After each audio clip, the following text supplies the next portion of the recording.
And good evening, everyone. Welcome in to Hermantown Ice Arena. We have one of the best high school hockey games of the season right here tonight between the Hermantown Hawks and the Cloquet Esco Carleton Lumberjacks. The two teams ranked number 1 and 2 in all of Class A in Minnesota, meeting here tonight in Hermantown. I'm Daniel Chiarelli, joined by the legendary Tom Hansen.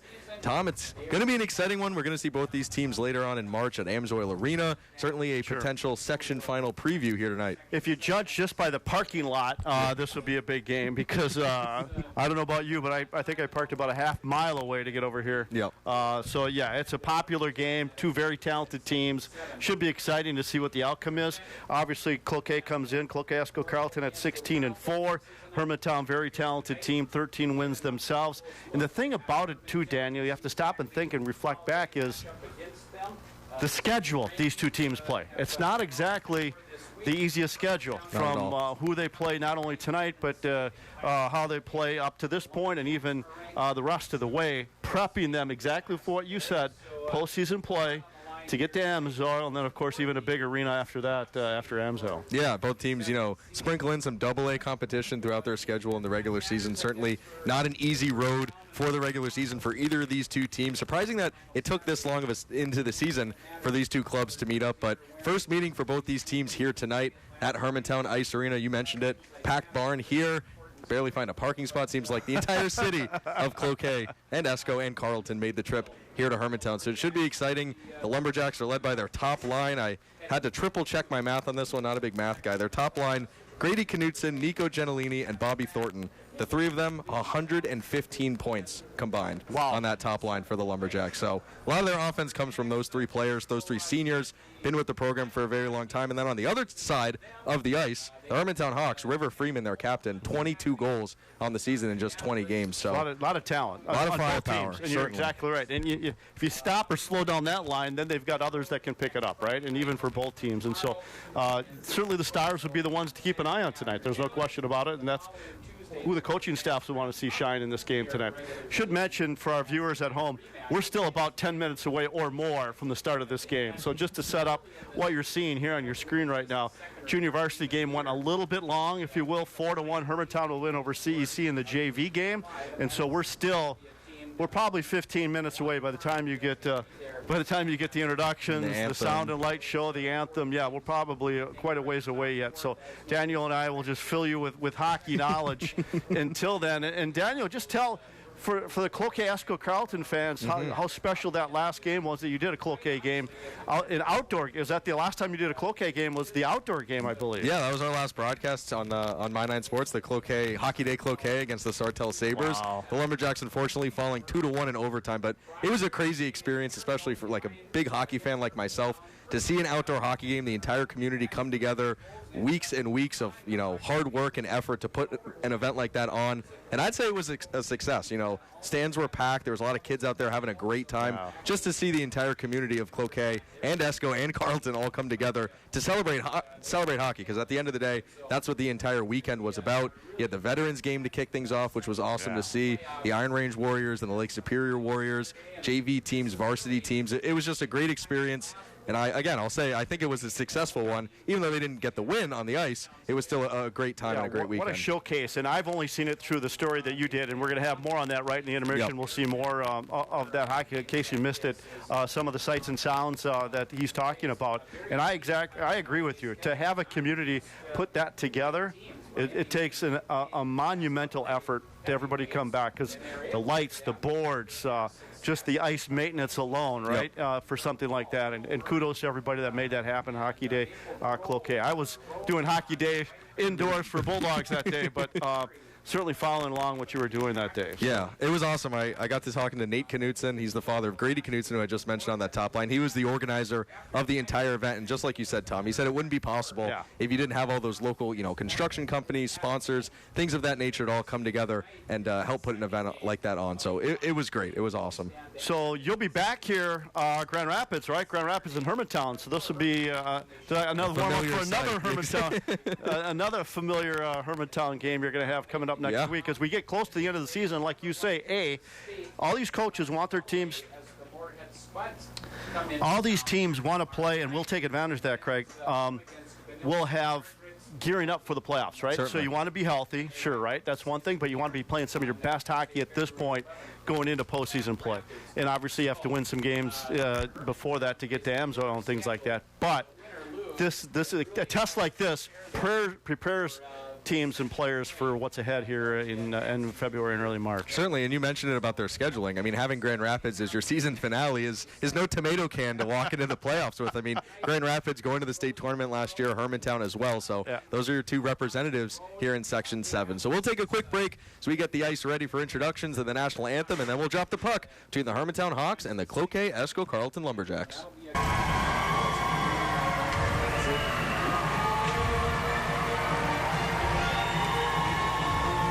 He'll be coming up. And welcome back, everyone. The Cloquet-Esco-Carleton Lumberjacks taking the ice here, Hermantown Ice Arena.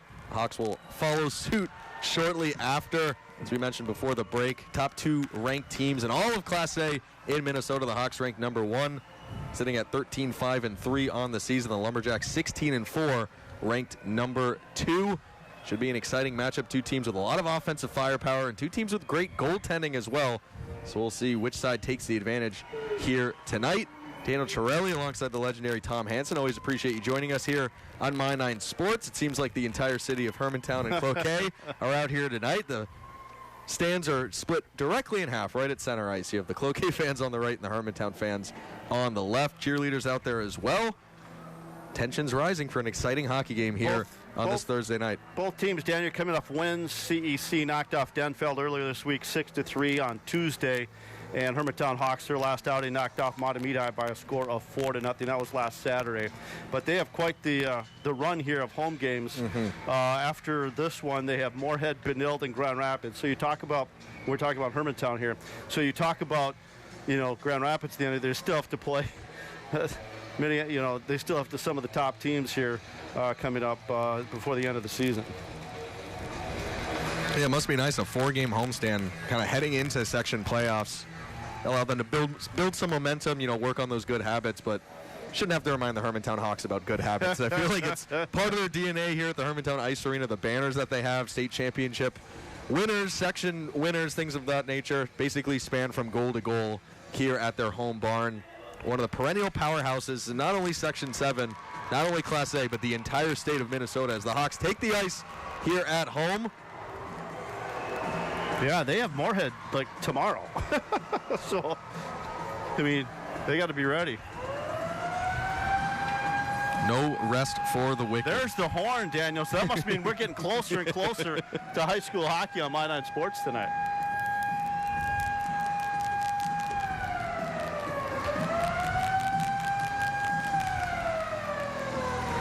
There you go. There's the button, Daniel. Yeah, the magical horn. If you hear the horn, it's my elbow or something. I may have bumped into it. Both teams taking the ice. We'll get some player introductions, find out who the 2 starting goalies are. I can guess based on the stats, but I never want to guess. Cloquet-Esco-Carleton averaging over 4 goals per game, 3.3 for Hermantown. So if you look at some offensive numbers, we should be able to see some. You would think we're going to see some goals scored here in this contest here tonight. Yeah, certainly. Barn burner is the word I'm expecting here tonight. As you mentioned, both teams really successful in the first period as well. The Lumberjacks outscoring their opponents 32-10 in the opening 17 minutes. Hermantown outscoring their opponents 27-18. So both these teams like to score quickly and often in that first period, try to grab the game's first goal, maybe a couple, and play with that lead. So we got an anthem coming up. And then we'll have the drop of the Lake Superior Conference battle here between these 2 teams, CEC and Hermantown. So always fun conference game as well. So when you talk about matchups, it's always a fun matchup just in conference play as well. CEC got off to that extremely unbelievable start, going 13-0 on the season before they finally dropped their first game. Hermantown kind of had a rocky start in that first couple of weeks, but they've been on fire ever since that. They're winners of 6 of their last 7 games. Cloquet-Esco-Carleton coming in 4-2 in their last 6. Yeah, your first game you called tie game, right? That was the Marshall against the Marshall, yeah. So we did. That was kicked off our coverage already. Can you believe it? Now the season's almost done. And remind everyone we've got course, tonight at 10 o'clock, you've got some Thursday Night Face-Off, don't you? Oh, yeah. Not just this game. We've got all the scores and highlights from around the Northland, Minnesota, and Wisconsin. Should be an exciting one. I don't want to think about that it's, coming to an end, the season, the regular season that is. But also, broadcasting games with you, Tom, and everything else we do. A lot of fun, yeah. We'll have some UMD hockey this weekend. UMD women's hockey team taking on the Wisconsin Badgers. Zach Schneider will have the play-by-play with Daniel Chiarelli on the call. That'll be tomorrow night at 6 as we get reunited tomorrow. And again on Saturday will be the second game of that Badger Bulldog series. So, yeah, a lot of hockey with Daniel Chiarelli here in the next 3 days. So here you go, Daniel. Entertain us with this one. Yeah. This is going to be a dandy one here tonight. For sure. And it's funny, you have the top 2 teams in Class A, and then, as you mentioned, the Wisconsin Badgers, #1 ranked team in the country, coming to town. So no shortage of some really, really good hockey. But we're in Minnesota, so that's, I feel like, natural. Looking at it, I believe Jacob Ionardo is going to get the start for CEC goaltender. Senior goaltender. He's 10-3 on the year, a 163 goals allowed average, and a .934 save percentage. So like I said, impressive numbers from both goaltenders for these teams, but they're 2 teams that love to put the puck in the back of the net, so we'll see which side of that battle truly wins out tonight. Jacob with 10 wins, I think, coming into the game so far in the season for the Lumberjacks. So now they're introducing, there you go, Francisco, the call on the nets. Just like you had suspected. Yeah, right? Exactly. Bryce Francisco, junior goaltender, 12-3-3 on the season. Also impressive numbers, 151 goals allowed average and a .949 save percentage. Both these goalies experienced. They've started the majority of games for their teams this season. Obviously a big matchup like this, both head coaches going to ride with their #1 goaltender in between the pipes. You have Henry Peterson out there, one of the defensemen for the Hawks. One of their top scorers as well, senior defenseman, 21 points in 20 games. Hermantown has a couple blue liners that are not afraid to jump up into the play, jump in on the offense. You see Captain River Freeman, mentioned it earlier, 22 goals. He leads the Hawks in goal scoring and scoring overall. Senior captain, he's got his 100th career goal, I believe, the other week. He's been a stalwart with this Hawks program. We'll have our national anthem here momentarily, but a game like this, you stay out of the penalty box, limit those turnovers, right? Those mistakes, especially in the defensive zone. And so we'll see who comes out on top with this one.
And the lights are back on here at Hermantown Ice Arena. Always appreciate you joining us on the My9 Sports Network on this toasty Thursday night, I will say, Tom. I've lived here long enough now where 40 degrees feels toasty outside. And so, yeah, first off, kudos to the Hermantown Hawks cheerleaders who skated in the dark. I certainly couldn't do that. So they could barely skate in the light. Yeah, exactly, as you saw in your promo. Yep. So you got the starting lineup for the Hermantown Hawks. On that first line, left wing, junior forward Skida.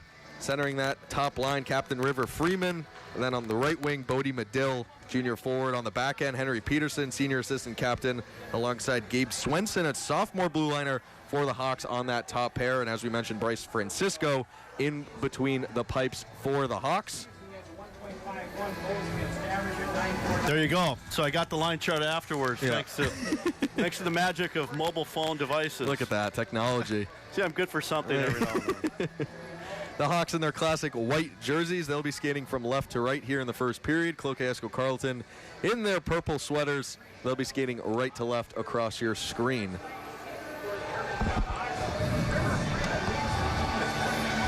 Oh, yeah, that's right, Craig. To us. So on your screen. Yeah. So the folks back at home, just to let you know, you're seeing it differently than Daniel and I. Daniel and I are above the press box. Most of the cameras are on the other side, so you'll see it on your screen however you see it on the screen. Right. A little different than us, but we are underway with first period hockey. There we go. Pucks drop between the Lumberjacks and the Hawks. Hawks will gain first possession of the puck. As I mentioned, senior assistant captain Henry Peterson, he's just a monster on that back end for the Hawks defensively and offensively. As that top line begins to go to work, Peterson dumps it back in. That one might have gone on net. Here come the Hawks on the far boards, trying to get that forecheck going. Top defensive pairing out there for CEC as well. There's their captain, Carson Young, senior defenseman. He's got 30 points this season for the Lumberjacks. The Lumberjacks, one of the top goal-scoring teams in all of Minnesota. Scored 90 goals this season, and a lot of depth, but it's this top line. As the puck squirts in on Francisco, and he'll cover it up. I call it the teenager line for the Lumberjacks, 13, 14, 15. So I said 115 points combined between the three of them. Did you double-check your math? Yes. Did you double-check it? I triple and quadruple checked it. It's insane. Yeah, that's awesome. I mean, and that'll be the line that's going to lead this team, right? Yep. I mean, that's how far they go. They're going to need support, of course, but as far as that line goes, they will lead them to where they're going to go for head coach Pat Andrews. So the Hawks able to get the puck out of the zone to center ice, chopped right back in by the Lumberjacks. They've got their second line out there now. Jordan Sewell, freshman on this Lumberjacks team, but he's had an impact all season long. Their head coach not afraid to throw him out there in some pretty important situations. He's a physical player as well, Sewell, but here come the Hawks right at center ice, battle for the puck in the neutral zone. Folks at home will have a better idea of what's happening at the red line than what Daniel and I will right now. Because I'm directly above the puck as we speak, so I'll give you try to give you a bird's eye view of what's going on. No pun intended. You'll have a great view of the referee penalty call if there is ever one here today, right? So here come the Hawks moving in. Cole Lenzik gets that puck stripped away, and here come the Lumberjacks 2-on-2. That puck just off the glove of Francisco, but it comes back to the point for Captain Carson Young. He makes a slick move at the blue line, dances around a couple Hawks players, tries to throw it in front. It was Johnson that made that opportunity, that steal, and that score opportunity for the Lumberjacks. Here's Mick Martelot going into the corner. He takes a big hit from one of the Lumberjacks. Cloquet will reset. So we're just underway here, 2 minutes into the first period between the Lumberjacks and the Hawks, two top-ranked teams in all of Class A. The Hawks #1, the Lumberjacks #2. The puck squirts out to center ice, scooped up by Bo Christie for Hermantown. He makes a couple slick moves, but puck is poked right off the stick, and Christie gets it right back. Tries to dump it back in, fight for the puck right at the high point of the zone. Hawks keep it in the zone. There's River Freeman, that shot high over the net. Standing room only. Yeah, certainly a packed house here tonight in Hermantown.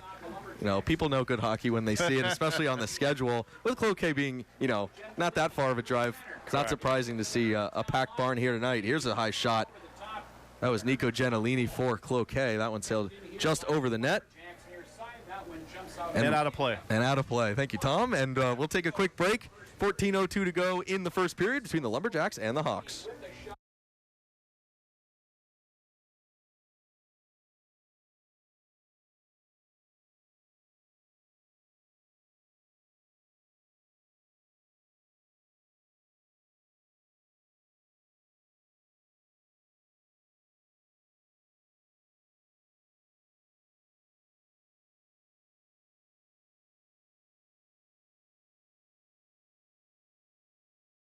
When we say we save you time, it's about time that can be spent with family, friends, and doing things you enjoy. At Auto Ace Express Lube, we're all about superior service and superior results. Now with 2 locations to quickly get you back on the road and back to all there is to enjoy.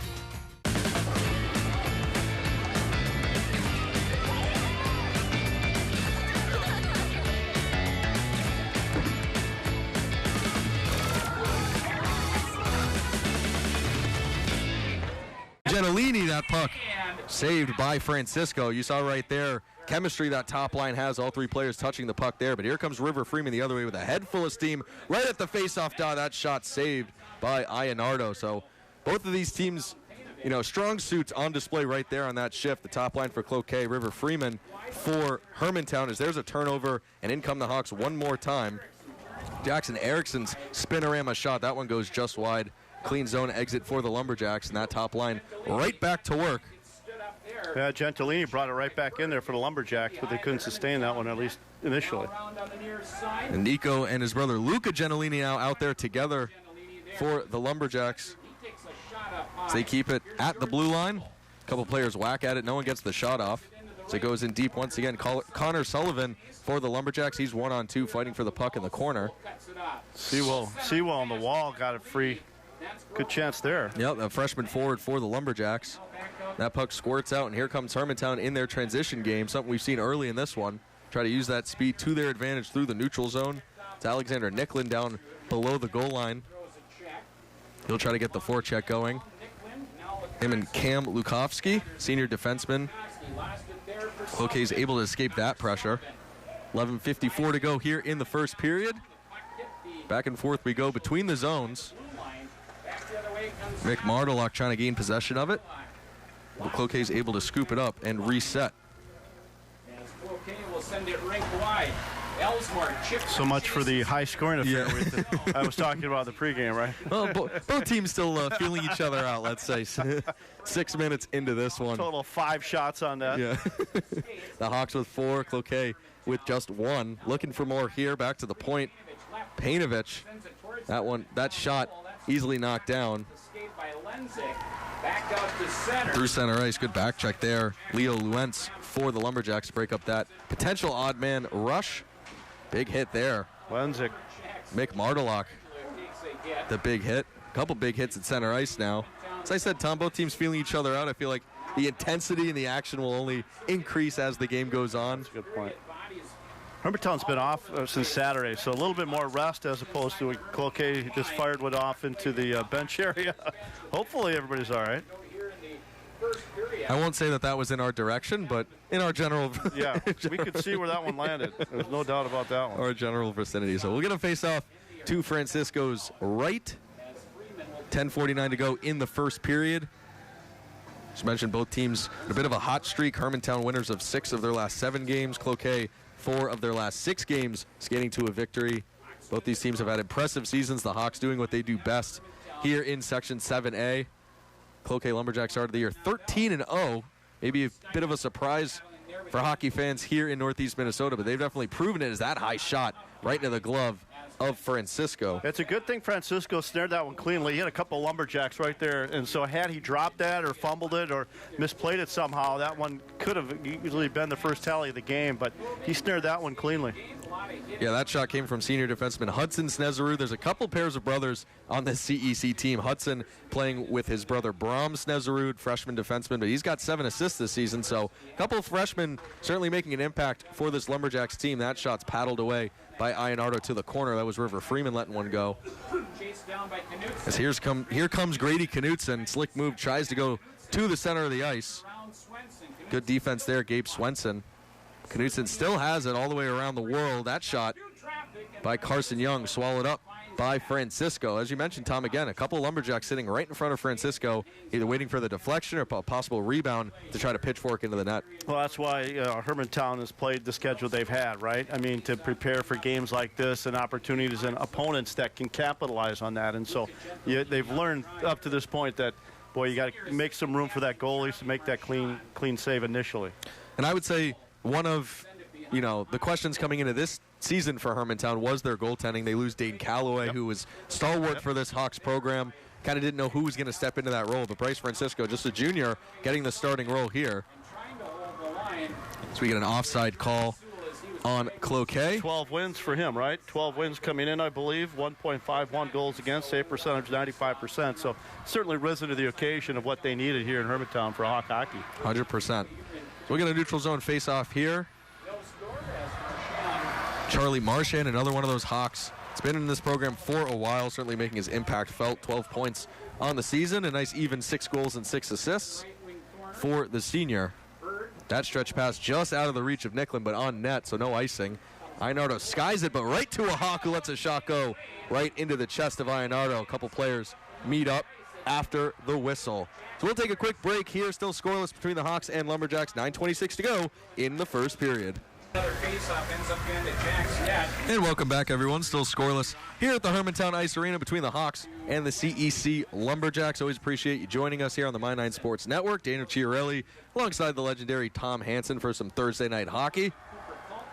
The Hawks trying to get the puck out of the zone. Big hit thrown there. Physicality definitely increasing as this first period has gone on. Both student sections certainly getting into the game as well. They enjoy that big hit right along the boards.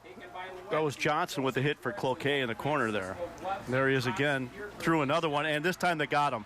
They got him the second time here. He's going to the penalty box. The officials saw that one a little bit too late, I think. The player he hit didn't have the puck, so I think that will be Johnson just being a bit too aggressive if that's... Yeah, the ref just said it roughing, but he also said late hit, so yeah. Just like you said, Tom, a little too physical there. The ref's always going to catch that, especially when the guy doesn't have the puck. So that physicality might come back to haunt the Lumberjacks. I was just about to say before that penalty, it's almost part of their DNA to bring that physicality. That's something I noticed from the very first Lumberjacks game I ever went to. These guys don't mess around. The Hawks using their skill to their advantage, especially here on the power play. PK 80% coming in, so that's not a bad number there, penalty kill-wise for the Lumberjacks. Yeah, Hermantown's power play, 28% on the season. But you don't want to give them these opportunities, right? Certainly, and River Freeman, no surprise, he leads this Hawks team with 6 power play goals. He likes to sit the top of that face-off dot and let go a wicked one-timer. We'll see it right here. That one deflected and blocked by Carson Young. Reminds me, Steven Stamkos, Alex Ovechkin. They call it the office. Their office. River Freeman has certainly found his office here on the power play. We'll see how Cloquet tries to defend that. River Freeman now playing the quarterback, kind of the top of that blue line. Another penalty here. The referee's arm goes up. Must be on Hermantown, maybe? Yeah, I think a Cloquet player got tripped right behind the net. So we'll skate 4-on-4. That's Bradford Skida for the Hawks going to the penalty box. We get 2 minutes for tripping, and we'll skate 4-on-4. A lot of open ice out there for both of these talented teams. I think that referee looks a little familiar to me. I have to get a closer look. Looks like one we may see all the time. But so, yeah. Oh, no, it is on. I take that back. I thought it was on. Did they put it on the wrong side? I think so. Because Hermantown touched it, and then I heard the whistle. I think that's what the... Oh, they have them both listed for Hermantown. There we go. So 4-on-4 hockey. Oh, the first one was... okay, now, there you go. Now I understand. It's like, wait a second, I think it was on. So we'll skate 4-on-4 for a minute and 15 seconds, and then Cloquet will have a 45-second power play. About halfway through this first period, still scoreless. First goal in this game, going to be super important. That shot bounced right in front, looking for the deflection. River Freeman, center forward, he's back on the back check. Yep. Yeah, he picked it off. Loose puck there. Freeman lost it at the blue line. Gentilini, that was Nick Gentilini, right? Yep. He lays a big hit, but defenseman for the Hawks able to escape with it. Freeman one more time. Henry Peterson now for the Hawks. He'll carry it on the near wall. There's a point shot. That one into the corner, into the netting, and out of play. You think they're talented 5-on-5. Think how much space these guys now have 4-on-4 here. The space and opportunities some of these skilled players have. So they must be drooling a little bit for the next, 38 seconds. They get some nice ice to play with here. A lot of open ice with 4-on-4 hockey. Yeah, and it's kind of a catch-22. Both teams have a lot of offensive firepower, and I'm sure, preparing for this game, both head coaches made sure that they knew the other team's, weapons. But at the same time, you want to push the offense, but you also want to play it safe and, make sure you have guys back at the blue line, things like that. So it's an interesting battle, especially as a head coach, how to balance the offense and the defense for your teams as the Hawks jump on that turnover and have possession of the puck. 4-on-4 here. Yeah, Martelak got it. For just a few more seconds. Cole Lenzik out there as well for the Hawks. Sophomore's got 9 points on the season, including 5 goals for the sophomore. His dad was a goaltender for the Bulldogs back in the day, so didn't play the position his dad did. Yeah. Talked to Dad before the game. There we go. So now Cloquet will be on their first power play, a short one at that, but they'll still have 35 seconds of power play time as they ice the puck. Yeah. Face-off will come back in their zone. Maybe that's good if you want to get the right guys out there too. So that might not be the worst thing. Granted, Grand Rapids, Hermantown can get their guys out there too. So good and bad with that opportunity. But yeah, if you're not set, why not take that chance? You don't want the face-off obviously back in your zone, but you win it and it's all good, which they did. Okay, wins it. They'll try to break out of the zone. Half a minute of power play time left. Hermantown leading in the shots department 7-2. Bobby Thornton with a nice hit in the corner, try to separate the man from the puck. And Swenson lost it. Trying to get control of it here to get that top line out there for the Lumberjacks. Here's Carson Young playing the quarterback. He'll let a shot go. That one dribbled right on net. Not sure if Bobby Thornton able to get a tip on Thornton it. Did get a tip on it. You're right, Daniel. Big save there by Bryce Francisco. Both teams at full strength. We're still scoreless here in the first. That shot, pad save by Francisco, and the rebound very lightly gathered up by Francisco as well. They've had chances. I mean, it's a scoreless game, but both teams have had chances, right? So scoreless thus far into the game. Both teams have had at least an abbreviated power play on both sides. So very even contest. Penalties, one each side for 2 minutes. So even Steven so far. As you mentioned at the top of the broadcast, Tom, both these teams certainly want to avoid being in the penalty box, giving the other team an opportunity. Both these teams have great power plays. Yeah, limit your mistakes in games like this, just like the playoffs, right? You want to, take care of that puck. Wow. That shot, that was Ford Skuyter right there. That one, I'm not sure if it tipped off of Jacob Ionardo's glove. I saw him I think I got a piece of it, I think. Rubbed the crossbar there, so I think he's giving the iron some love. Made a bounce off the post there, but it stayed out of the net. Yeah, Jacob Ionardo, 10-3 this season. 163 goals allowed average and a .934 save percentage. They've got their classic purple. I like these jerseys. Oh, they're so nice, aren't they, Tom? Classic ones. I know you like their Hockey Day Cloquet ones, throwback, too, didn't you? Yeah. The throwback ones, I wish they could wear those every day, but they're special. You got to only pull them out for special occasions. Here's a loose puck in the corner. One of the Hawks goes down. Jack Slattengren along the far wall, but Cloquet doing a good job here as soon as they get the puck in the defensive zone, quickly exiting, going through the neutral zone with a lot of speed. That's a great way to take away Hermantown's offense. They like to kind of set up in the zone, whip that puck around, try to find the open man. Cloquet trying to get the forecheck going here.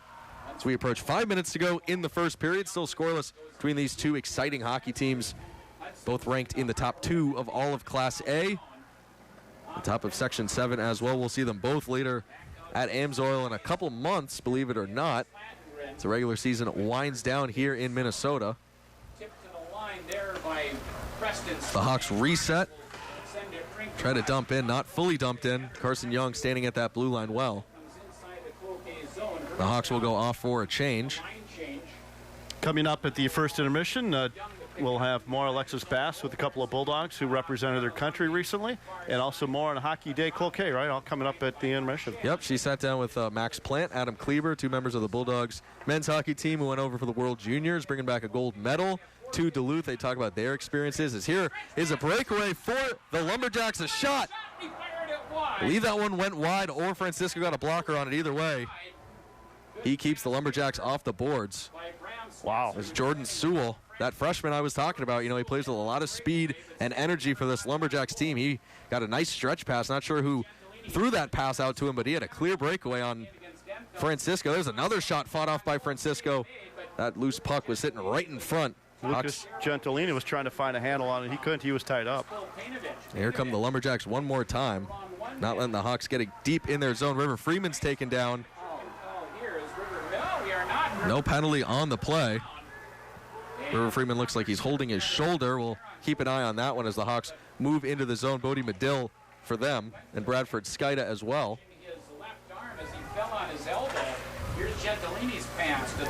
That puck goes further across the ice and just sitting in the neutral zone until the Hawks pick it up. Bradford Skuyter stopped right at the top of that faceoff dot. Again, Cloquet doing a great job holding that blue line, not allowing a clean zone entrance. There's a wrist shot from Bobby Thornton right into the glove of Francisco. Still scoreless here between Hermantown and CEC. We'll be right back. 3 minutes to go in the first period. to slow it up here for Swenston. And welcome back, everyone. Still scoreless hockey game here at the Hermantown Ice Arena, one of the coolest barns in all of Northeast Minnesota. Looking at all the championship banners that span goal to goal. Just shows the prowess of this Hawks program. And the Mirage. Don't forget the Mirage. And the the Mirage over here, too. You're right, Tom. There's a quick shot. There's a few Mirage well-deserved banners in this barn as well. Certainly. They're taking on North Shore tonight over at Mars Lakeview Arena. We'll have highlights of that game coming up Thursday night face-off on Northern News Now. Here's a shot by Bobby Thornton. Saw the amount of juice he had on that shot right out of the glove of Francisco. Here's a big slap shot from Carson Young right into the gut of Bryce Francisco. Back-to-back big saves for the Hawks goaltender. Rivers still on the bench at this point. I don't know if he's going to come back yet this period, but he's at least standing up. So hopefully they'll get him back in the lineup. But yeah, some Cloquet Lumberjack excellent opportunities here in the last 2 or 3 minutes. Francisco's been huge for the Hawks. Yeah, as we mentioned, the Hawks led in the shots on goal department. I think it was 7-2, 7-3. Now they're all even. 9-9 are the shots on goal. Cloquet pushing right here. Here's another slap shot blocked by the Hawks. That was Mick Martelak blocking that shot from the point. 2-on-2 battle down low. So the Hawks are able to get out. Martelak passing it over Cooper Kalkbrenner. That puck right in front of Ionardo. Lumberjacks doing a good job clearing the puck out of that crease, out of that blue paint. Lumberjacks move in 1-on-3. Under 2 minutes left to play here in the period. So here come the Hawks one more time. That's Cam Lukowski, the defenseman, leading the rush. And here's another wrist shot and a goal. Ethan Aister with his first goal of the season. The sophomore gives Hermantown the 1-0 lead. Wow. Bench went crazy. 10th grader? Yep. Great play. Way to finish it, and Hermantown takes a 1-0 lead. Yeah, that was the odd 2 defensemen on an offensive rush. It was him, Ethan Aister, sophomore defenseman, alongside Cam Lukowski, senior defenseman for the Hawks. So both defensemen leading that rush, and Aister gets the goal. Big goal for the Hawks. 1:36 left in the first period. Grab the icebreaker. They throw the first punch in this one. You know, in a game with all the firepower and the superstars that we highlighted, it's not surprising to me, you know, a sophomore gets his first goal, and that's kind of how we get things started here. It's that depth for both these teams that'll certainly come into play the longer we go on in this hockey game. Yeah, you get scoring, you know, first of the year like that from a sophomore, especially a defenseman, as you mentioned. That's a great team depth right there for the Hawks.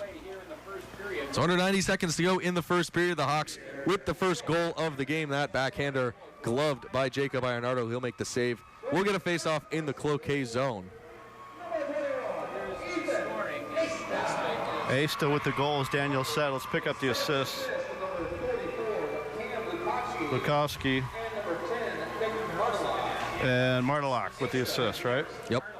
That's 2 sophomores getting in on that goal as well. This Hawks team is very experienced, but have a few young players certainly making an impact here. Cloquet tries to get the puck in the zone, even this game up quickly before the first intermission. Yeah, they've had chances. I mean, it's almost surprising they haven't scored with some of the chances they've had. Certainly, that's Connor Sullivan down low. He's got 18 points this year for this Lumberjacks team. This is the second line out there for CEC. Carson Young scoops it up, their senior captain for the Lumberjacks. He's just a steady defenseman on that back end. Great play by him right there. River Freeman back out there on the ice. Thank you, Tom, for being my eyes and my ears. Got to do something up here. You can only see so much. Yeah. Been there, done that. It's the captain of the Hawks. He makes his return. Great to see him back out there after taking a little spill at center ice. Might have missed a shift, but the end result was a 1-0 Hermantown goal. Exactly. So, not all bad.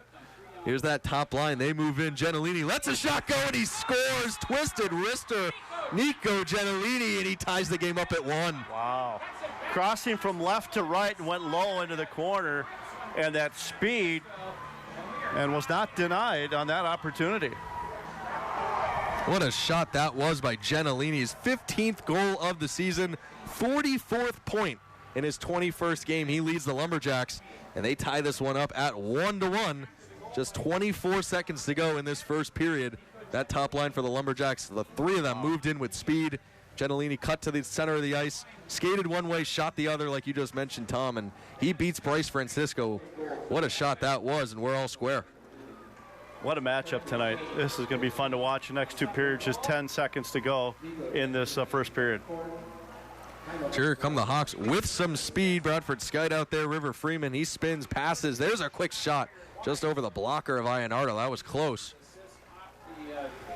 The time ticks down in the first period. Both teams will skate to the locker rooms with a goal apiece. The Hawks getting a goal from their sophomore defenseman, Ethan Asta, his first goal of the season, and then Nico Gentilini, senior for the Lumberjacks, ties the game with his 15th goal of the season, his 44th point in just 21 games. Yeah, it was a fun period to watch. There's no question about it. Both teams had chances. For the most part, they stayed out of the box. That didn't turn out to be a part of that end result here in the period, but certainly a lot of fun to watch here in this first period, Daniel. This will be fun the next two periods coming up in the intermission. Of course, we're going to have more on the World Juniors with the Bulldog connections there, and also Hockey Day Cloquet. We'll revisit that and what an opportunity you had in IFAN, too, that we had on My 9 Sports. So it was a game we had right here in IFAN. Yeah, it was a great day overall. Players, fans, coaches, myself, the IFAN team. It just all went seamlessly. And for a big production like that, you know, an outdoor rink, building it in the middle of a park, especially weather conditions, you never know. So we had some snow come down in the second period, but it was all a great time. So, yep, both those features coming up at the first intermission. We'll have an exciting second period, an exciting rest of this game between the Hawks and the CEC Lumberjacks. Tied at 1 after the first period. We'll be right back with more hockey right here on My 9 Sports. And welcome back, everyone. Hermantown Ice Arena. Great hockey game so far through one period between the Hawks and the Cloquet Esco Carleton Lumberjacks. The Hawks got the first goal of the game. Ethan Asta, sophomore defenseman, getting his first varsity goal. About a minute and a half left in that first period. Hawks looked like they were going to skate into that first intermission with a one-goal lead. That was until Nico Gentilini tied the game up for the Lumberjacks, his 15th goal of the season for the senior forward, and that's where we stand. Shots are also even, 11-10 in favor of the Hawks. Pretty even period. Both teams getting a miniature power play in that first period, a little 4-on-4 hockey. So it should be an exciting rest of the hockey game here tonight. Daniel Chiarelli alongside the legendary Tom Hansen. Always appreciate you joining us right here on the My 9 Sports Network and on ifan.tv. Always appreciate all the help they give us to put on a great hockey game here on this Thursday night. Absolutely. Great crew to work with all season long. And Daniel will go through some scores here in a moment, but when we got a second or two, again, the hockey community lost a legend this week in John Gilbert, a longtime writer, sports writer here in the area. I was fortunate to work with John on many different occasions, certainly on radio.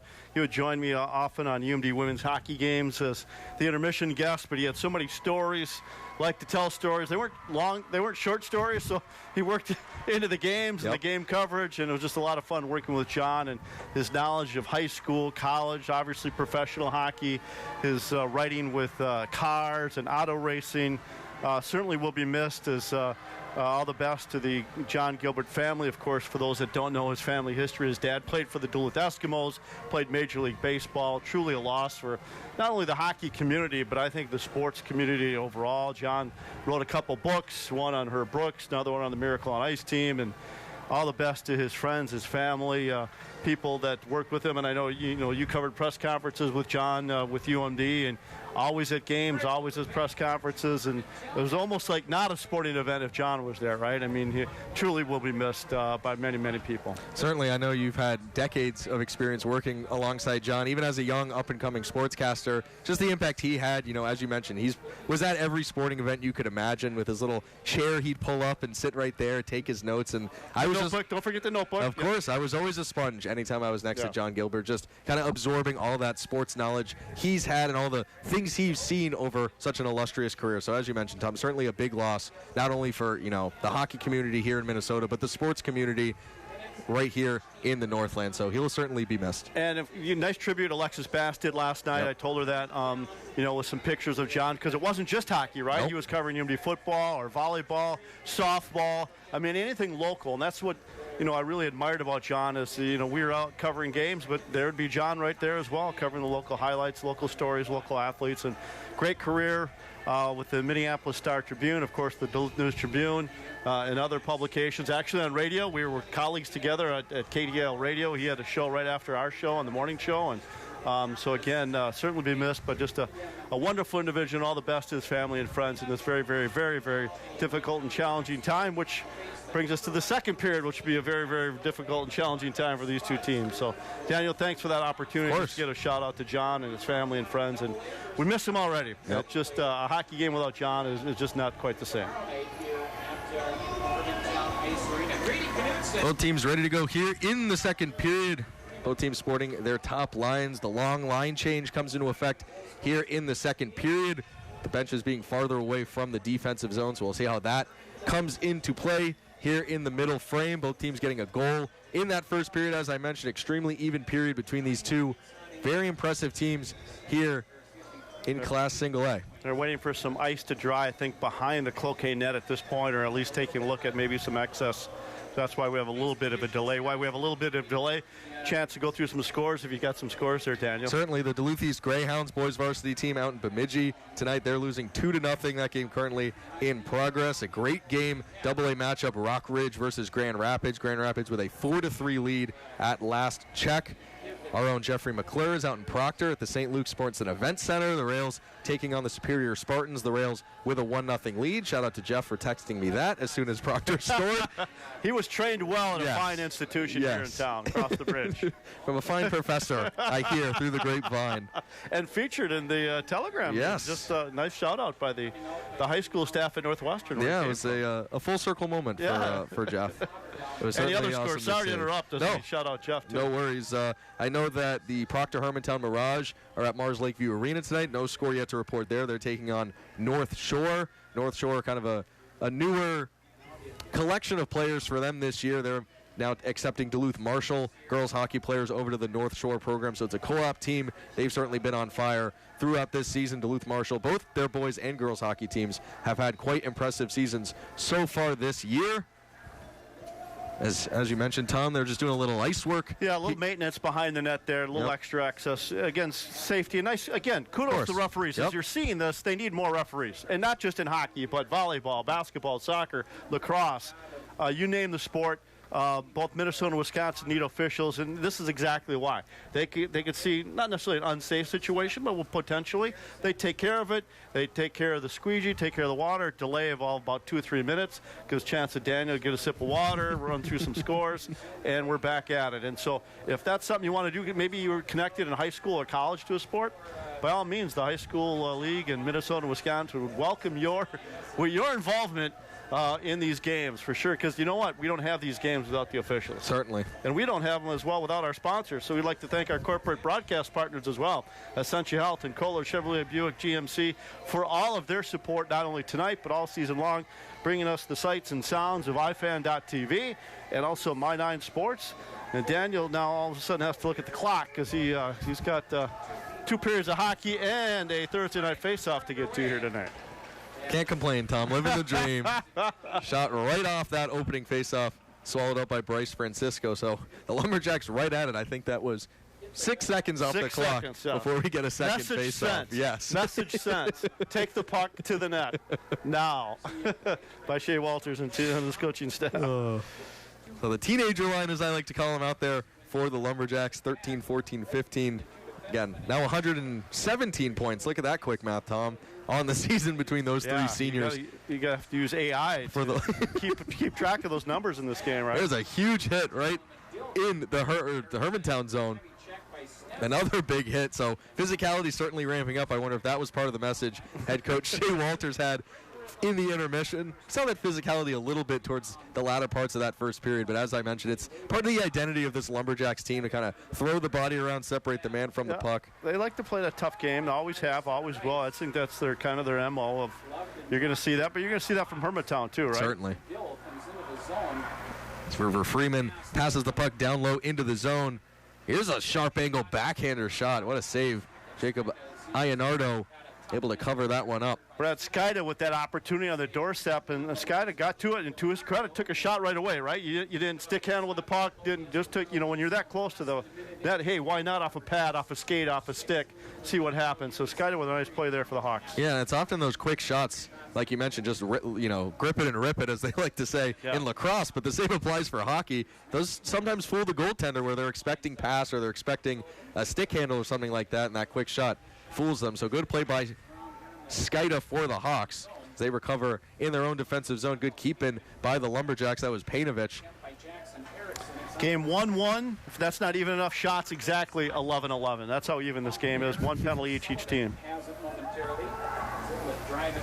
So we're just underway here in the second period from Hermantown Ice Arena, one of the best venues here in all of northeastern Minnesota between these two top-ranked teams. Yeah, they're building a new complex next door, so future years might look a little different these games. The Hawks able to keep that puck in the zone.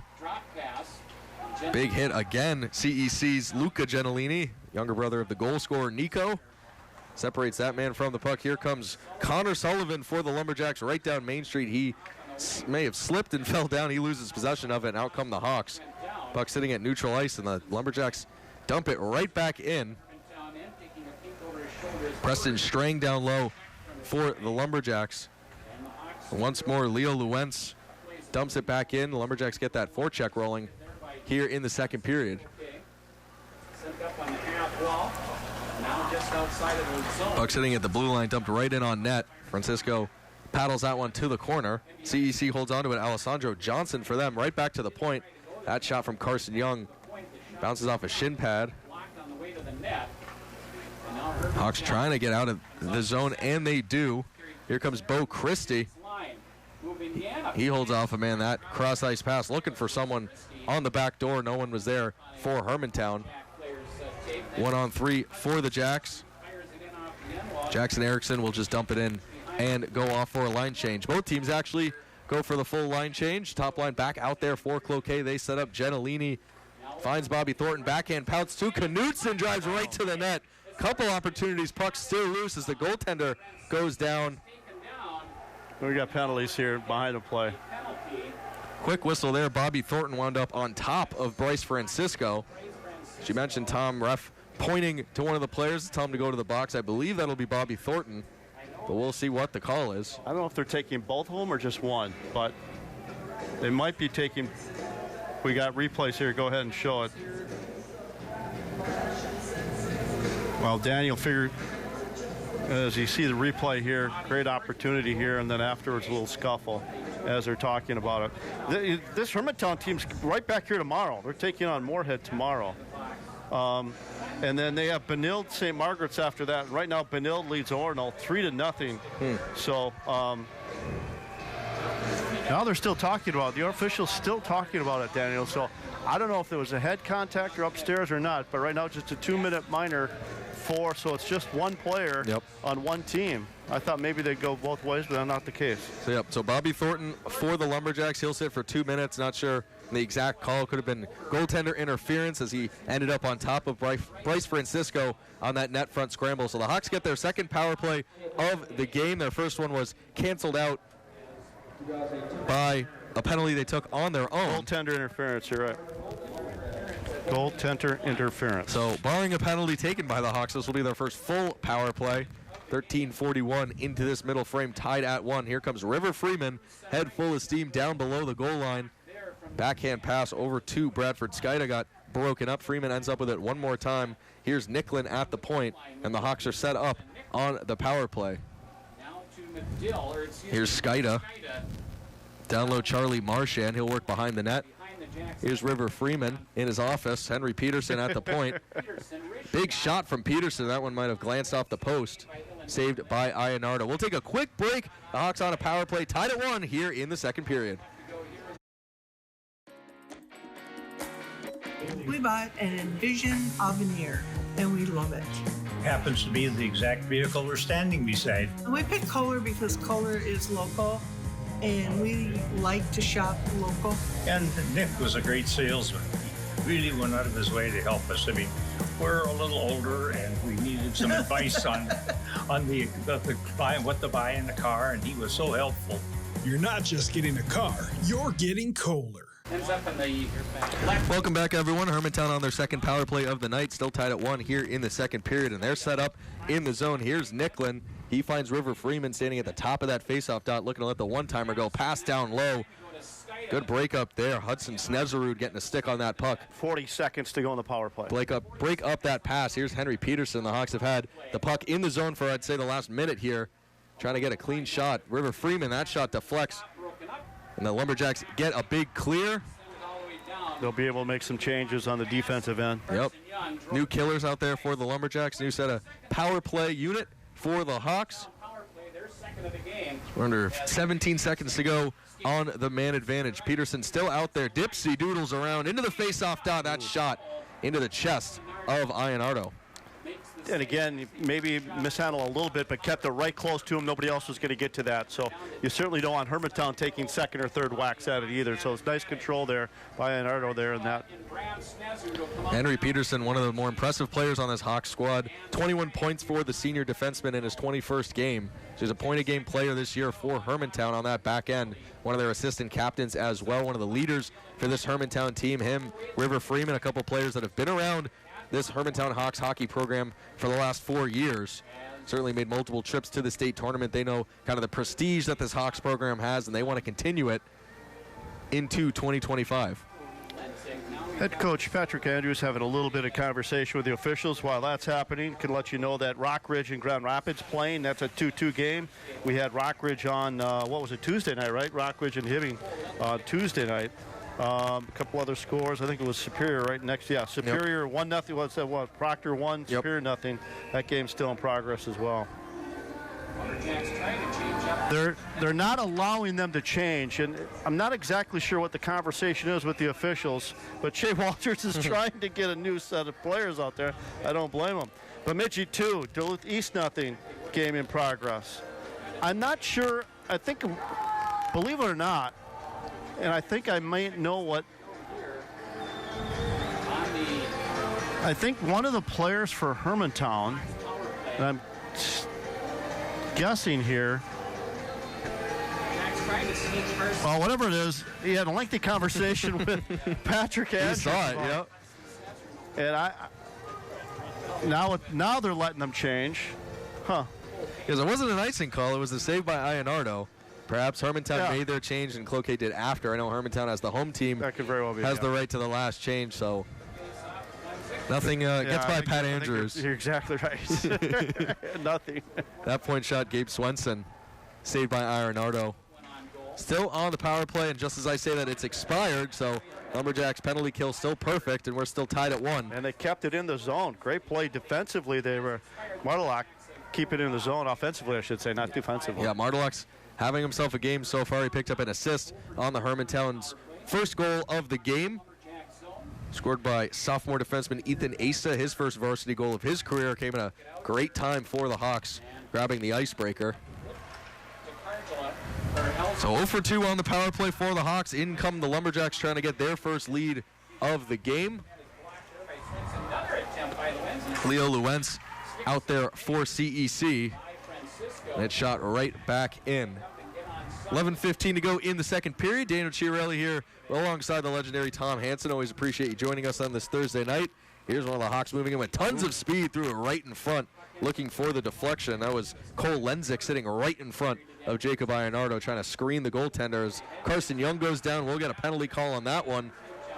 Yeah, going to the penalty box with Lukowski. Cam Lukowski will be going for a trip, I believe, or a hook, something to that effect. Some sort of 2-minute minor penalty. Yeah, it is a trip. So a Cloquet power play upcoming. So Lukowski, he'll sit for 2 minutes for tripping. He also picked up an assist on that opening Hermantown Hawk goal. So Cloquet goes to their second power play of the evening. Just as Hermantown's expired, Cloquet gets a man advantage here with an opportunity to grab the lead in the second period. Top line out there for the Lumberjacks. Carson Young, captain of CEC, playing the blue line as well, alongside Hudson Snezerud. All seniors, all 5 players on the ice seniors for this CEC team. Here's Gentilini over to Carson Young. Here's Snezerud right to the middle of the ice for Bobby Thornton. He's hounded, but great play to get it back to Young. Snezerud down low. Grady Knutson, the leading point getter for this Lumberjacks team. He'll play the puck down low. Back to Snezerud. Here's Carson Young right at the top of the point. Decides to pass it over Snezerud. No shots yet on this power play. Here's a big shot. Carson Young deflects off a Lumberjack player, but it stays in the zone. Gentilini down low, Bobby Thornton. Trevor Mrozik was camped out in front there. And that puck skips right over Carson Young's stick, so Hermantown will get some new penalty killers out there. Same power play unit. Here's Gentilini, the goal scorer for the Lumberjacks. Dipsy doodles around a player. A couple players finds Snezerud at the top of the zone, but that one's cleared. Here's Charlie Marchand in a race with Jacob Ironardo, who comes way out of his crease to play that puck. Yeah. Here's Bobby Thornton once more along the far wall. Yeah, Grady Knutson was in front of the net trying to, get the eyes off the goaltender. Puck stays in the zone. Not sure what it bounced off of. Loose puck. Knutson trying to get a stick on it. That's cleared one more time for Hermantown. 35 seconds to go in the second power play for Cloquet. Here's Snezerud with a head full of steam. He'll pass it up to the point, but that one's intercepted. Great play. Gabe Swenson cut off that pass. He'll move in 3-on-3. Tried to go back to Swenson, ends up behind the Lumberjacks net. Hermantown killing some valuable time off this power play. 15 seconds to go now for the Lumberjacks as they re-enter the zone, but not cleanly. Hermantown able to turn it right back the other way. River Freeman, that'll do it. Captain out there, plays the power play, plays the penalty kill, plays 5-on-5. He'll do anything you ask, River Freeman. 5-on-5 hockey. Yes, we're back to even strength. Both teams. Penalty kills perfect so far here tonight. 0 for 2 on the power play for both these teams. That point shot flies high over Bryce Francisco. Shots now even 15 apiece between these two teams. Score also even at 1.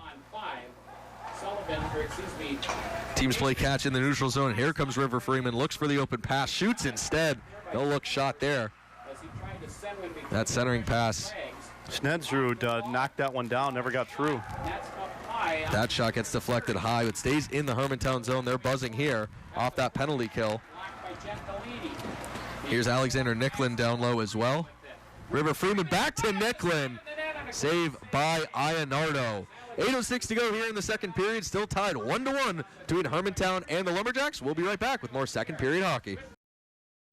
Goes in towards the Lumberjacks net. It gets past. Welcome back, everyone, to My 9 Sports Network. Hermantown Hawks and the CEC Lumberjacks currently underway in the second period, tied 1-1. A very close game, very even game so far between these two powerhouse teams in Single A hockey, both ranked in the top 2 in the entire state. Hermantown at the top of the rankings, the Lumberjacks right behind them at number 2. The Hibbing Chisholm Blue Jackets, I should also mention, a part of Section 7. They're ranked number 4 in Class A. So 3 of the top 4 teams in Single A here in Minnesota, all coming from northeast part of the state from Section 7. Rockridge is Rockridge ranked 3-3 now. They're in Double A. Rockridge. I'm not sure. Rockridge 3. Grand Rapids. It would have not surprised me, both them and Grand Rapids, if they're not ranked, because they've both had very, very strong starts and middle parts of the season. As we approach the latter parts, there's an icing call. We'll get a face-off to the left of Bryce Francisco. I know Duluthi's not ranked, but they trail Bemidji 2-0 in their game. Very good game between two evenly matched teams. Knutson on the draw, wins it. Offensive zone faceoff won by Cloquet. There's a point shot from Snezerud that goes wide. Jacks get it back. They'll send it to the end wall behind. Top line again out there. I sound like a broken record, but when you have a top line that has 118 combined points, I'd probably play them as much as I possibly could. Try to get a spark, try to get their first lead. That dump in bounces on net. A little dangerous play there for Francisco, but he handles it well. Here come the Hawks with a lot of speed. River Freeman right at the faceoff dot over to his line mate. That shot sails high over the net. That was Bodie Medill getting that shot opportunity. Here's Medill once more. Freeman knocks it down with a high stick. Cloquet touches it, so we'll keep playing on. Henry Peterson out there for the Hawks as well. No offsides there. Freeman trying to find Medill. Great play by Cole Painovich, getting down on one knee, blocking that pass. Now he picks it up. It's still in good shape. Still in the zone. Good keep in there. Bodie Medill. Here's an opportunity, 1-on-3 for the Hawks. Good defense. Grady Knutson and Bobby Thornton on the back check. Here's Knutson on the near wall. He'll get it down. Bobby Thornton on the backhand right out of the air. saved by Francisco. That was a nifty shot there from Big Bobby Thornton. And back and forth we go. Into the Cloquet zone go the Hawks. Rock Ridge not ranked. Now to Connor Sullivan. 6 minutes remaining here in period number 2. We're tied at 1-1. So here's the Lumberjacks' Hudson Snezerud up to his D partner Carson Young as they look to re-enter the zone. Goes rink wide. Gentilini, big slap shot, just wide. We saw, the kind of power he has on that first goal he scored earlier in the first period. A tough angle, too.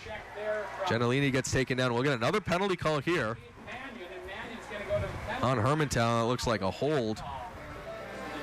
So Cloquet will get their third power play opportunity, second in a row, and second here in the middle frame.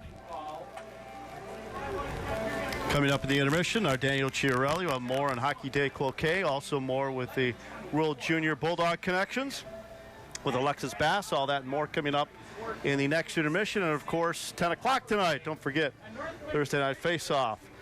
One the only Daniel Chiarelli, who you'll hear with Zach Schneider tomorrow for UMD Women's Hockey at 6 o'clock. Right here on My 9 Sports. Here's another power play for the Lumberjacks. Both teams perfect on the penalty kills so far. Second unit out there for the Lumberjacks. It's an interesting switch up by their head coach. Here's Painovich playing the point on this second unit. Right to the middle for Ellsmore, but that's broken up by the Hawks and cleared out of the zone. Leonardo will leave it here for Cole Painovich. Ellsmore's dad played at UWS, mom an Olympian for the UMD women's hockey team. So a lot of hockey bloodlines in the CEC program as well. That's Bram Snezerud out there, brother of Hudson Snezerud, both playing the point on this power play at one point or another. So I'm sure that's cool for their parents out there as the Lumberjacks come in. Jordan Sewell, the freshman, getting some power play time for CEC. Tried to dance around Kyler Berg to no avail. Knutson with a big hit, but River Freeman's back there to dump the puck 200 feet down the ice where Jacob Ironardo will scoop it up. So we're halfway through the Cloquet's third power play of the night, still tied at 1 here in the second period. Puck's carried in. Cloquet looks to set up. Here's Hudson Snezerud, older brother out there, but he tried to get it back to the point. Instead, the puck goes out of the zone. 39 seconds to go in the power play for the Lumberjacks. Approaching 4 minutes to go here in the second period. Here's Knutson over to Carson Young, captain for this Lumberjack squad. Here's Snezerud. Him and Young play catch. Here's Gentilini back to Snezerud. That pass bounces off the wall and out of the zone, so they'll have to reset. 19 seconds to go. Right back in they come. Here's Bobby Thornton over to Knutson. Big glove save. Bryce Francisco. On the power play. Still 14 seconds to go on the penalty. That was a big save right there. Great opportunity for the Lumberjacks. Yeah, that's a hard shot to save. Brady Knutson has 25 goals this season. So he's certainly beaten a lot of goaltenders with that shot. So huge save by Bryce Francisco right into the glove to keep it tied at 1. Big face-off win by the Lumberjacks. They were right back to being set up. Carson Young's big point shot. Not sure if Francisco saw that or not. That one went just wide. Young one more time back to Snezerud. As the penalty expires, back to 5-on-5 hockey. Cloquet still pressing, though, in the zone. Here's Young. Loose puck in front. Knutson thought he had someone in the middle of the ice. He had the open shot, chose to pass instead. 18 shots on that game, tied 1-1. Can't get much even than that. So right back into the zone. I believe we'll get an icing call here. Still tied at 1, 3:10 to go in the second period. We'll take a quick break and have the remainder of the second after this. Francisco got a piece of that. Johnson. Welcome back, everyone. Still tied at 1 here at Hermantown Ice Arena between the Hawks and the Lumberjacks. Hawks trying to defend this Cloquet press, and they get out of it successfully.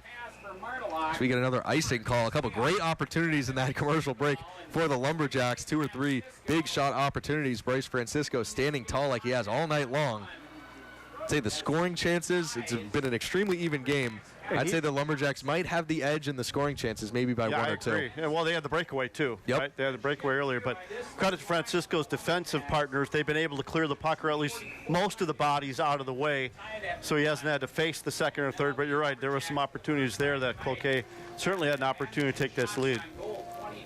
Bryce Francisco, 12-3-3 on the season, a 151 goals allowed average, a 949 save percentage. Impressive numbers by the junior goaltender.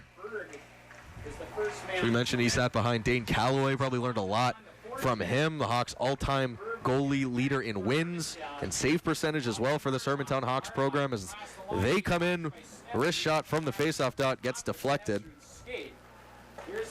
Hawks haven't had a lot of offensive pressure since Cloquet has had those back-to-back power play opportunities, but sitting at 1-1, both penalty kills for these teams, perfect. They've had multiple opportunities on the man advantage, not able to cash in. Both goals coming in that final 90 seconds of that first period, so as we approach 2 minutes to go here in the second. So another icing call is made. We'll get a third consecutive face-off back in the Hermantown zone. We got a whole nother period of this, don't we? And I'm not saying the word. No, I know. And if we get bonus hockey, I'm not going to complain about it either. Certainly not. Yeah, no, it's a great. Both teams have had chances. The Lumberjacks certainly, I agree with you, seem to have had the better, higher quality chances as of late so far in this game. So here's Bradford Skida, a member of that top line for the Hawks. He's pushed off the puck by Hudson Snezerud. Dances on the blue line, finally comes out of the zone. Connor Sullivan will go after it for the Lumberjacks against Henrik Peterson, assistant captain for Hermantown. Good clean exit by the Hawks. Bodie Medill moves right to the center. River Freeman, but offsides. An offsides call. We'll get a face-off in the neutral zone. 1:35 to go in the second period. The Hawks, or not the Hawks, the Lumberjacks with their first advantage, I would say, on the shots on goal counter. 20 to Hermantown's 19. I know it's only one, but early in this game, Hermantown had the advantage, 7-2, 8-2. Now it's pretty even. You can see the Lumberjacks kind of get their legs under them as well. You mentioned Hermantown hadn't played since last Saturday. Yeah, at this point of the season, but it's a good thing. They're going back-to-back. They got Moorhead tomorrow. Yep. Here. Hermantown finishing their regular season with 4 straight home games here at Hermantown Ice Arena. So here's Gentilini. He moves in right to the faceoff dot. Throws it in front to Carson Young. Defenseman snuck in right to the high slot. He was unable to get a clean shot off. Good play by Hermantown to block that shot, kind of tie up his stick, not able to get it off. As here's River Freeman with a lot of speed. We've seen that 3 or 4 times. That Snezerud was able to knock that puck behind so he couldn't get a shot away. It's a nice place defensively by him. Grady Knutson tries to steal the puck. Henry Peterson goes down in the corner. Bobby Thornton able to scoop it up. So we're under a minute to go here in the second. Bobby Thornton right to the high slot. He scores! What a shot, Bobby Thornton. Lumberjacks grab their first lead. It's 2-1. Not sure if Bryce Francisco fully saw that shot. Bobby Thornton all alone at that high slot right down Main Street. Another member of that top line finds the back of the net. CEC grabs their first lead of the night. So take a look at the replay. Yeah, quite the celebration afterwards, and why not? Capitalizing late. 38 seconds to go in this period. Certainly a crucial time of the game going into a potential break here, and Cloquet Esco Carleton takes the lead as you take a look at the replays. Yeah, I said it a couple minutes ago. They got their first goal of the game, 24 seconds left in that first period. Now 38 seconds left to go here in the second. And for Hermantown, those are the goals that are so tough to give up. The final minute of a period, you've worked so hard. It's been such an even game. And now to give up a goal with less than a minute to go, there's still 27 seconds to go for the Hawks to try to tie this one up. But that's a big momentum swing in this game. CEC's able to take this 1-goal lead into the locker room, prepare for that third period. 2-shot difference now in shots, and there you go. That's the difference of the game right now. 21-19, 2-1 lead, 10 seconds to go. So Bobby Thornton, senior forward, his 15th goal of the season as well. We'll have to do some more math to see how much that top line has in points as they keep scoring, and that point total goes up. Offsides again. In an offside. 2 seconds to go. We'll have one more face-off before we head to intermission. Cloquet with a 2-1 lead. More Daniel Chiarelli tomorrow with Zach Schneider, 6 o'clock. Badgers, Bulldogs, UMD women's hockey team. Both teams nationally ranked. Wisconsin also the defending national champ. So 6 o'clock tomorrow, 3 o'clock Saturday on my dime. So there goes the buzzer for the second period. 38 seconds to go in that period. Bobby Thornton gives the Lumberjacks their first lead of the night, and that's where we sit 2-1. An exciting 17 minutes to go and possibly more here at the Hermantown Ice Arena between the two top-ranked teams in all of Single A. I'll take the Jenks high-scoring affair, as we talked about in our pregame show. So high-scoring affair. We've got 3 goals after 2 periods, and we've seen good hockey. We've seen great goaltending, right? Both ties and some defense. So you're right. This next 17 minutes is going to be a lot of fun to watch. In the meantime, coming up, Daniel Chiarelli more with Hockey Day Cloquet and what that was like, and Daniel's calling that game. I know you had another Hockey Day just recently down in Shakopee. Oh, yeah. And then also more with the World Junior connections with the Bulldogs, which several of those current Bulldogs have played in this building over the years as well. Yeah, that's another crazy story for another time, the Hermantown to UMD connection. But you're right, Tom. Plenty of exciting hockey coverage coming up at the second intermission. For now, the CEC Lumberjacks hold on to a 2-1 lead. Bobby Thornton with his 15th goal of the season. Just 38 seconds to go in that middle frame gives the Lumberjacks their first lead of the night. We'll have an exciting third period coming up right here on My 9 Sports, so don't go anywhere. Okay, Esco Carleton Lumberjacks. The Lumberjacks grabbing their first lead of the game. The tail end of that second period, just 38 seconds to go. Big Bobby Thornton for the Lumberjacks lets a rifle go right to the back of the net. He makes it 2-1 for Cloquet. That was all the scoring we had in the second period. Both teams depositing a goal earlier in that first period. As we take a look, some of the highlights from the first 34 minutes. Quick math again. So used to saying the first 40 minutes. Here in high school they play 17-minute periods. But other than the score, a pretty even game between these two powerhouses in Section 7 and in Class Single A. The Lumberjacks leading on the shots on goal department, 21-19. Both teams have had multiple power play opportunities, but the penalty kill has been the story for both of these squads so far through 2 periods. A perfect penalty kill by both teams, all 3 goals in this game coming at even strength. But late in the period, right? Certainly. The Cloquet goals were late in the period, right? Yeah, so Hermantown's goal came 90 seconds left in the first. Cloquet's goal that tied the game up at 1 came with 24 seconds left in the first.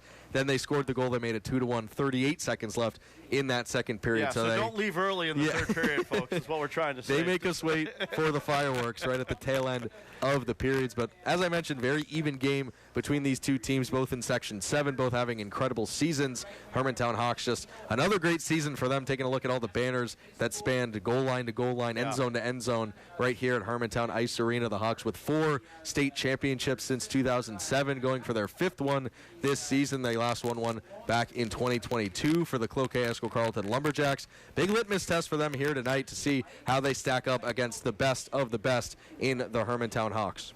It's a good thing they're going into a new arena, maybe, right, where they have maybe some more room for some banners maybe in the future.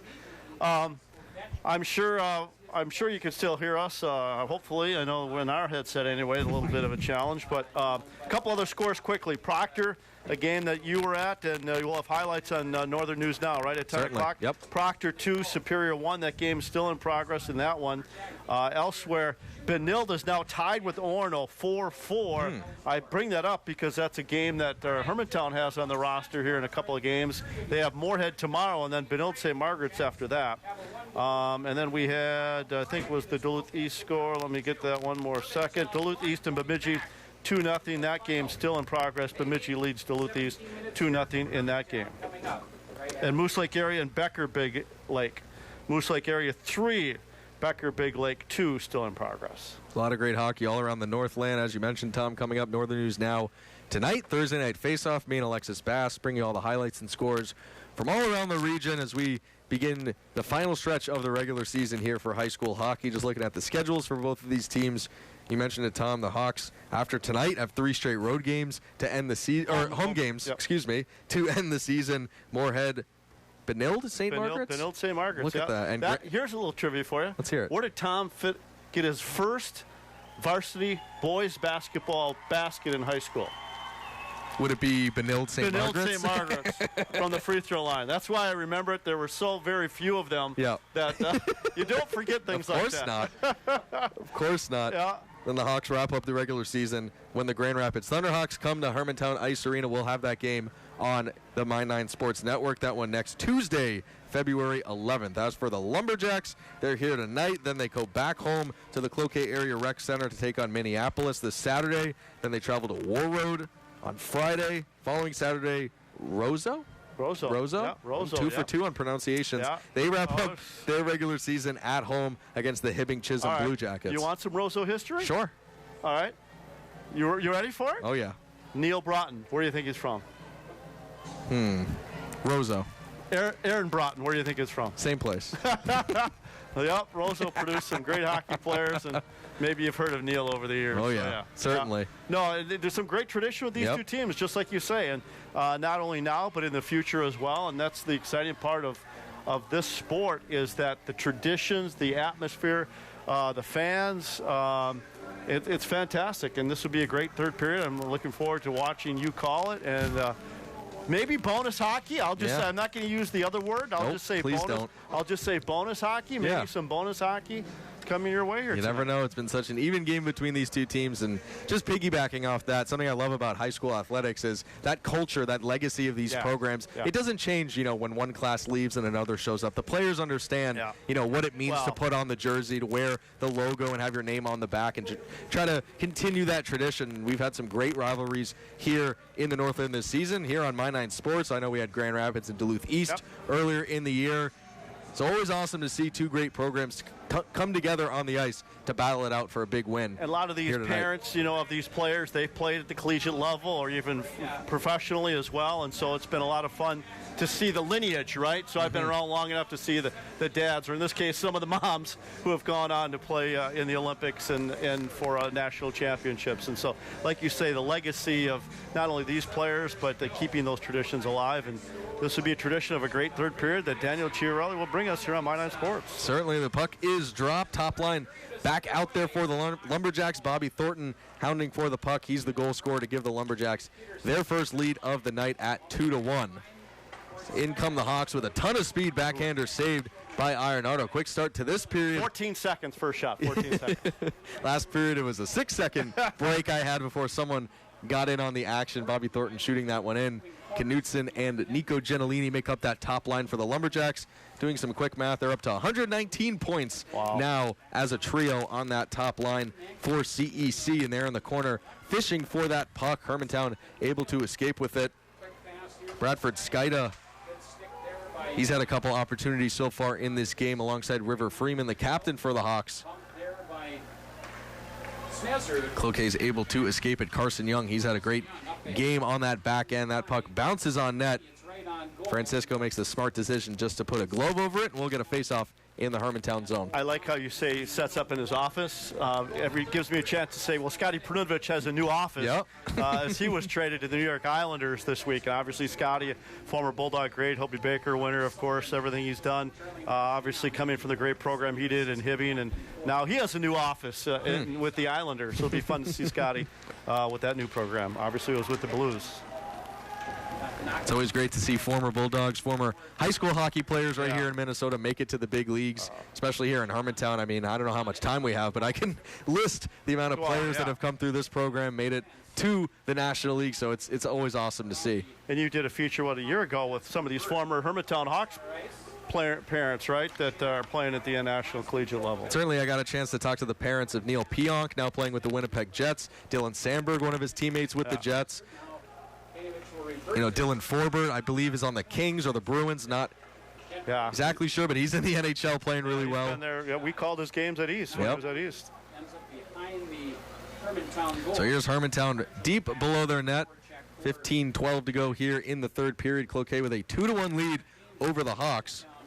So it'll be interesting to see how much defense, where they're willing to sacrifice the defense and offense, right? I mean, you don't want to make mistakes. Same time, you want to capitalize offensively when you can. Certainly, and against a team like Hermantown, a 2-1 lead as that puck flies into the crowd. Hopefully everyone's okay up there. We'll take a quick break. Lumberjacks holding on to that 2-1 lead here in the third period.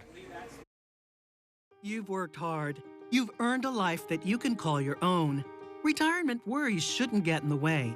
But many Americans like you are finding that retiring on a fixed income is harder than they expected. Fortunately, there are benefits programs that can help. Visit benefitscheckup.org to see if you're among the millions of people eligible for thousands of dollars in benefits to help you age well, so you can focus on what's really important. Benefits Checkup. You've earned this. You're back. Welcome back, everyone. Hermantown Ice Arena. Lumberjacks with a 2-1 lead here in the third period. Here's one of the Hawks. Big collision there. Bo Christie gets separated from the puck. Hudson Snezerud. Hudson Snezerud, not afraid to show off that physicality, but back comes Christie. That hot shot just over the glove of Ionardo. Good on Christie to get up after that big hit, let a big shot go from the high slot. He tips it up to his captain, River Freeman. He moves to the center of the ice, lets one go. Big glove save by Ionardo. Might have used the mask, get a piece of that one. And Snezer's got it out of there right away. He took that puck and at least cleared it out of the goalie area. So that puck goes the length of the ice for icing. We'll get a face-off right back in the Cloquet zone. Ionardo checking that mask after making that save. To show you how little scoring this is, Hermantown averages 3.3 goals a game. They've got 1. And Cloquet Esco Carleton averages 4.5. They have 2. So both teams under their scoring average so far. I say so far. Right. The Lumberjacks outscoring their opponents 28-11 here in the third period, but Hermantown outscores their opponents 24-12 in the third period as well. So obviously a time in the game where every shift, every hit, shot, goal becomes of utmost importance for these two teams, especially in a one-goal game. But here come the Lumberjacks' top unit. Gentilini trying to find Grady Knutson in the center of the ice. Knutson's the only member of that top line not to find the back of the net here tonight, but he's got an assist on that second goal. Nico Gentilini and Bobby Thornton both scoring. A couple big hits by the Lumberjacks, and they're able to grab that puck. They've owned the physicality, I'd say, since the halfway point of this game. They've kind of upped their physicality, and it's worked in their favor. So here comes Knutson. He lets a low shot go, paddled away by Francisco behind the net. A couple players collide, but Hermantown tried to get it out, saved into the zone by Snezerud. He'll dump it right back into the corner. Here's Young. He lets a shot go. That one blocked. Jackson Erickson with the big block there from the point. Cloquet still has possession of it. Hermantown breaks out. There's River Freeman on the far wall. He'll just dump it in and go off for a change. 12:39 to go in the third period. The Lumberjacks with a 2-1 lead here at Hermantown Ice Arena. Daniel Chiarelli alongside the legendary Tom Hansen as we get an offside call. Always appreciate you joining us here for some high school hockey on My 9 Sports. And it continues tonight, Thursday Night Face-Off, Northern News Now, 10 o'clock show. It's a little bonus sports coverage, so you got to tune in a little earlier than you would for sports, and all the highlights of this one. And if nothing else, you have to tune in to see if Daniel Chiarelli gets to the set on time for that segment tonight. What a tease that is. If we're looking at bonus hockey, it'll really be a little challenge for you. I literally went from a football game up here in Hermantown once and dashed right to the set. And you made it. I made it. Like the true legendary professional that you are, The Tom. lights cooperated with me on that drive to Canal Park that night. Let's put it that way. As here comes Hermantown into the zone. Tried to dance around the defender, Charlie Marchand. He's had a quiet night so far. Marchand, one of the top scorers on this Hermantown team, senior forward. 6 goals. That play onside right into the advertising netting high above Bryce Francisco out of play. We'll get another face-off, I believe, in the neutral zone. Both teams make a change. I think they had 70 points in that game, and so I'm glad we didn't have to recap all the highlights in that game. So we just did a quick recap on that one. So we got to go. But no, that's the great thing about high school hockey and high school sports, and you just never know. They drop the puck or the football and the rest baseball. is history. Yeah, it's always a lot of fun to see what's going to happen. Ionardo comes out of his crease to play that puck, but it stays in the zone. Hermantown trying to jump on that turnover as it's in the near corner. Back to the point. That shot, big block. Alessandro Johnson getting his body in front of that shot. Hawks still have it. Bo Christie with a sharp angle shot saved. Ionardo still sitting there for Lukowski. He tried to get a shot off, but his stick was tangled up by one of the Lumberjacks. Right back into the zone it goes for Hermantown.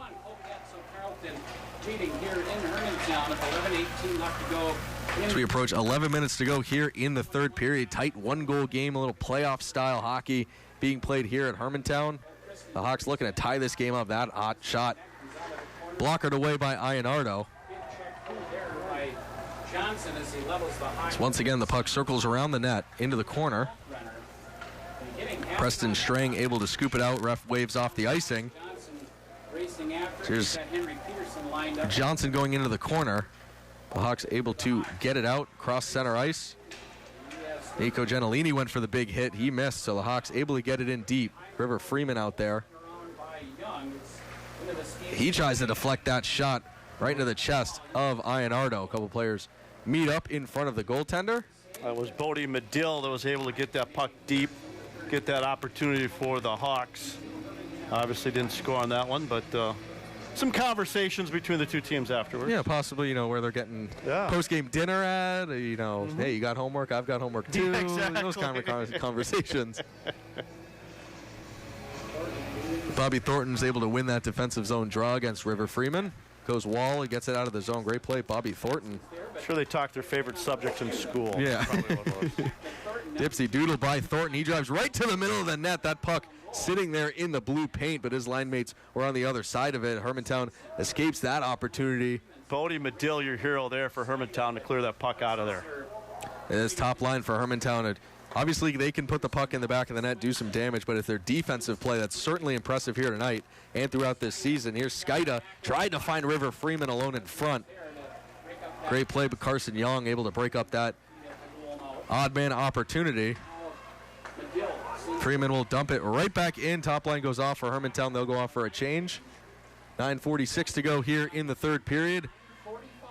The Hawks, #1 team in all of single A. The Lumberjacks, #2, right behind them. They'd certainly like to grab this victory and make a case for themselves to jump the Hawks for that #1 spot. There's a sharp angle shot by Grady Knutson, saved. You keep forgetting it's a Lake Superior Conference Francisco. battle. I know. It's a conference showdown here. It's conference breaking right How can I forget with all of the Lake Superior Conference champion banners right at eye level? Yeah. Don't forget that. Early the division, the conference championship on the line towards the end of the regular season as well. Yeah. My eyes are on the biggest prize of them all. But I know, hey, you're right. Conference still, these teams have many things to fight for here tonight. That puck very slowly right into the front of the net. Is this their last conference game? It probably is, yeah, with Grand Rapids, St. Margaret, and Benilde St. Margaret and Moorhead. Yeah, this is their last conference game. Two quick shots by Hermantown, couple saves by Ionardo. Here's another one right into the glove. Ionardo, eyes in the back of his head, able to find that puck, make the glove save. We'll take a quick break, 9:01 to go here in the third period. The Lumberjacks holding on to a 2-1 lead over the Hermantown Hawks. You're back. And welcome back, everyone. Lumberjacks with a 2-1 lead, 1-goal game here in the third period. Appreciate you joining us on the My9 Sports Network. Here come the Hawks into the zone. Pass just out of the reach, Cole Lenzik, sophomore for the Hawks. Carson Young able to just scoop it right out of the zone. That dump in goes right out of play, and we'll get a neutral zone face-off. Next high school game here will be Daniel Chiarelli, February 11th, 7 o'clock.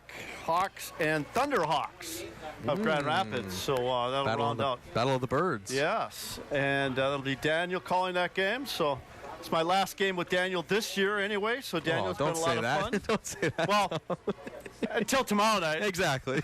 Until tomorrow and Saturday. Yeah, you're right. But you're doing a great job and a lot of fun following your excitement of high school hockey here. Here's Nico Gentilini. That loose puck crashing the net. Grady Knutson. Here's one more opportunity. Bobby Thornton. Here's Knutson. Sharp angle shot. 2-3 shots. Refs blow the whistle as we have a pile up right in the crease on top of Bryce Francisco. The puck stays out of the net, the most important thing. Knutson had several quality chances there for the Lumberjacks. Talk about crashing the net. Him and his line mates all over that blue paint on that sequence. Francisco made 3 or 4 consecutive saves there. Keeps the puck out of the net. We stay at 2-1. Yeah, Francisco's had some help from his defenders, like you say. It's been impressive because this Cloquet offense has certainly had their chances and opportunities, but Francisco's had some help from his defenders in front. Top line back out there for Cloquet. This is their power play unit. Their top line and Carson Young, Hudson Snesrud on the back end. Hermantown's able to break out of the defensive zone. Gabe Swenson moves in down the near wall, tries to pass it in front. Nico Gentilini there to break up that, and he comes the other way. He's got Grady Knutson and Hudson Snesrud as well. Great poke check by River Freeman. That looked like a 4-on-2 chance for the Lumberjacks, but Freeman able to poke it out. Captain of the Hawks would love to get the game-tying goal here as we approach 7.5 minutes to go in the third period. River Freeman leading this Hawks team with 22 goals. He'd love to get his 23rd match, his jersey number. That backhander right off the pad, Jacob Ionardo. Another big blocker save by the Lumberjacks goalkeeper. Another save. One of the Lumberjacks rubbed out on the wall in the neutral zone. The Hawks scoop it back up. Hermantown leading in the shot department 27-26 as here comes Alexander Nicklin, but the Hawks are offside. 7:06 to go here in the third. CEC leading it 2-1 over the Hermantown Hawks. 5-4. Benilde St. Margaret's leads Orono 5-4. Update on Tom Hansen. Usually when I was in the game had been decided long ago, and Tom only did a few seconds of floor time for my high school basketball team. So Rockridge 4, Grand Rapids 3. That game's still in progress as well. A couple barn burners. Yeah, and 2-1 Proctor and Superior as well. Yep. So that game's still going on. Well, You have to tune in to Thursday Night Face-Off for all those scores, right, Daniel? Exactly. Battle for the puck in the neutral zone. Right below us is the Lumberjacks bring it in. I believe we'll get another offside call there. 6:42 to go. Clock is ticking for the Hawks. I know they've had a little bit of pressure, but it's not the expected pressure we have been accustomed to with this Hermantown team. You'd expect them to be all over the Cloquet goaltender, try to get a lot of shots on net here in the third. Remember, this is what Patrick Andrews wants. He wants his team to be tested, right? Not that you want to lose, but you learn through some of these adversity opportunities, right? And right now, late in the game, down a goal, this is exactly what he wants them to learn from moving ahead this season.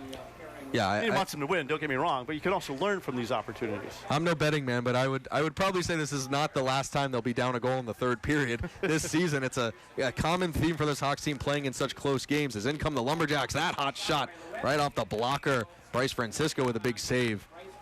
But Moorhead, the Spuds come to town. Yep. Double-A team. Benilde St. Margaret's very talented team. Grand Rapids speaks for itself, what they have. So, yeah, they're going to be tested here, not just tonight. As soon as tomorrow night when the Spuds are here. Right.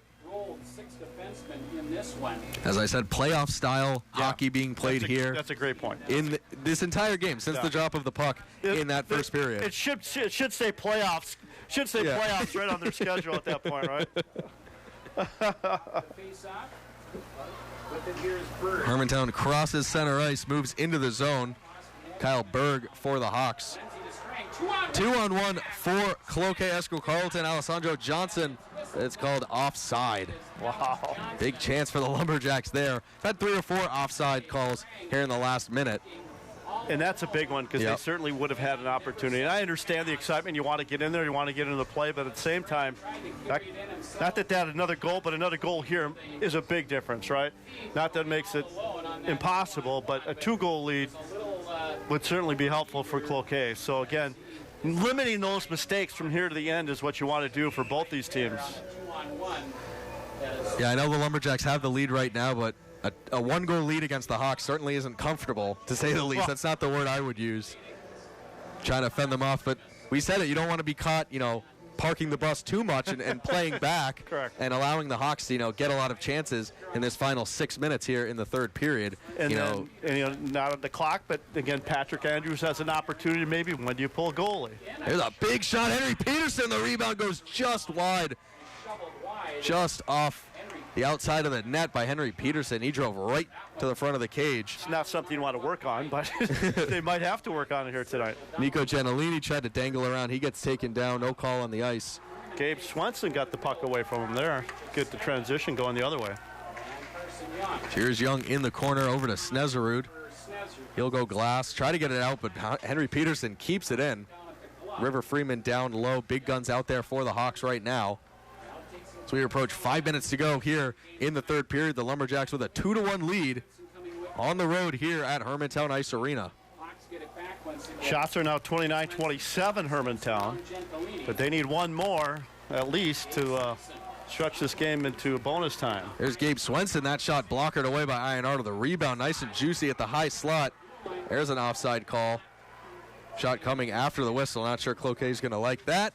We'll take one final break. 4:53 to go. Cloquet Esco Carleton with a 1-goal lead here in the third period. You're back. Welcome back. Third period action as the time ticks down for the Hermantown Hawks, trailing by a goal here at home against the CEC Lumberjacks. That play whistled for an offside, so we'll get a face-off Top two teams ranked in Class Single A. The Hawks ranked number 1. Lumberjacks ranked number 2. I'd say all of Section 7 having a great year on the ice. Boys varsity hockey. Between these two teams, the Hibbing Chisholm Blue Jackets ranked 4th in Single A as well. A lot of exciting action as the regular season ticks down here on the high school hockey season. Teams get prepared for section playoffs as they fight for a trip to the state tournament. But a lot of hockey to be played before then, including the next 4.5 minutes here at the Hermantown Ice Arena. Always appreciate you joining us on the My9 Sports Network and on iFan TV, bringing you the best high school hockey all around the Northland. Captain of the Hawks, River Freeman, he'd love to get the game-tying goal. He moves in 1-on-3, but the puck is knocked off his stick. Good poke check there by Painovich for the Lumberjacks. And Cloquet, they just want to get the puck out, right? I mean, the Lumberjacks, their best offense right now is to hold it in the Hermantown zone as much as they can, and here they come with some speed. And making the simple plays will be imperative for them as well. You know, getting the red line and just dumping the puck in, nothing too fancy. You know, just those simple plays, you know, that'll lead them right there. That's a great example of it. Bobby Thornton, great stick work there. Gentilini just keeping it down there. That's all they want to do. Getting taken off the puck. Players like Bobby Thornton using that size to his advantage as well on the defensive end. He can do a good job playing keep away from the Hawks. And these final 3.5 minutes. Both teams still with timeouts. I'm guessing we'll see one or two of them. Time ticks down. We'll also keep an eye on Bryce Francisco, see if Pat Andrews decides to pull his goaltender, and if he does, when. Cloquet is certainly content with just holding the puck. That sauce pass dangerous, but up to his teammate, Bobby Thornton. I don't know if you can do it with more than a minute. That's how dangerous this Cloquet Esco Carleton team is, but that's traditionally the kind of the 1 minute period around that. Nico Gentilini gets taken out right there, and the Hawks try to move back into the zone. Gabe Swenson, he's called offside there, pulled it right back behind the blue line.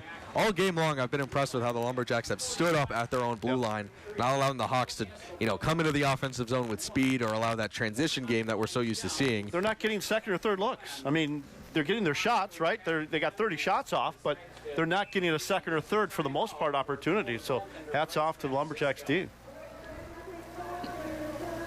So the Hawks get the last change. River Freeman back out there for Hermantown alongside Bodie Medill. Bradford Skida, the top line for Hermantown, trying to generate some offense. She mentioned, Tom, they lead in the shot department, but I'd say in terms of quality scoring chances, it's been the Lumberjacks in the second and third period of this game. I'd say one of the key saves was Francisco on that breakaway. Yep. I mean, earlier in this game, he made a great breakaway save at Cloquet Esco Carleton. That probably was the best scoring chance they had, too. 2:22 to go. Good poke check there. Bobby Thornton, he gets the puck in the zone. He'll dance, shoot that puck off the roof and out of play. 2:16 to go in the third period. Yeah, this will be a fun 2:16. Because we might see a lot in this next 2:16. Yeah, if the first two periods have taught us anything, that the first 15 minutes of the period don't really matter. It's the last 2 minutes. Let's wait to the last 30 seconds. Where all the action happens. Timeout has been called. Was this one by Hermantown? Was it Hermantown? Hermantown. Someone took a timeout. Yeah, somebody took a timeout. So, again, just a breather to say thanks for everybody tuning in. I'd like to thank our corporate broadcast partners, Essentia Health and Kohler Chevrolet, Buick GMC, for all their support all season long. Daniel, you've done a fantastic job calling it for the first year, and it's been a lot of fun to see you chuck your first chuck-a-puck and make your mark in the Northland hockey circles this year, and you've done a fantastic job, and looking forward to all your coverage here even tomorrow. Yeah. Tomorrow we've got Badgers and Right back at Bulldogs, it. women's hockey, and Bob Gustafson, of course, doing a great job as a public address announcer here. You and Zach Schneider. And no, it's been fun to see you elevate, move into different roles here. And it's been a lot of fun with Northern News Now. And your partner over there in crime, Jeffrey McClure, and Alexis Bass. And been a lot of fun here this year working with all three of you in various capacities. I appreciate that, Tom. Yeah. There's no person I'd rather have pucks fired at with than you. Well, you and Bass make a very good combo for Thursday Night Face-Off. Appreciate that. I want to tune in to see you, first off, if you make it there. And the 60-minute watch is now on. Yeah, my hair might not be as nice and prepped as it usually is. It'll be blowing in the wind as I'm running in there. It's been fun to see you and the calling of the game, and a great job. I've been getting several texts on how people have loved the coverage here tonight. Awesome. So, and again, thanks to IFAN, right? Yeah, I'd like to thank huge our thanks. IFAN crew and Craig Morrissey and Kelsey back at the station. It's really a team effort to make these things happen. And you'll be back here, Grand Rapids and Hermantown. Yep, less than a week from today, next Tuesday. Hawks and the Thunderhawks, Battle of the Birds. But 2:12 to go here tonight at Hermantown Ice Arena between the Lumberjacks and the Hawks. I'll stay on the Francisco watch for you, so you don't have to worry about that. Appreciate it, Tom. My second set of eyes up here in the booth. Under 2 minutes to go as Bryce Francisco. Sorry, Tom, I saw it first. Bryce? I saw it first.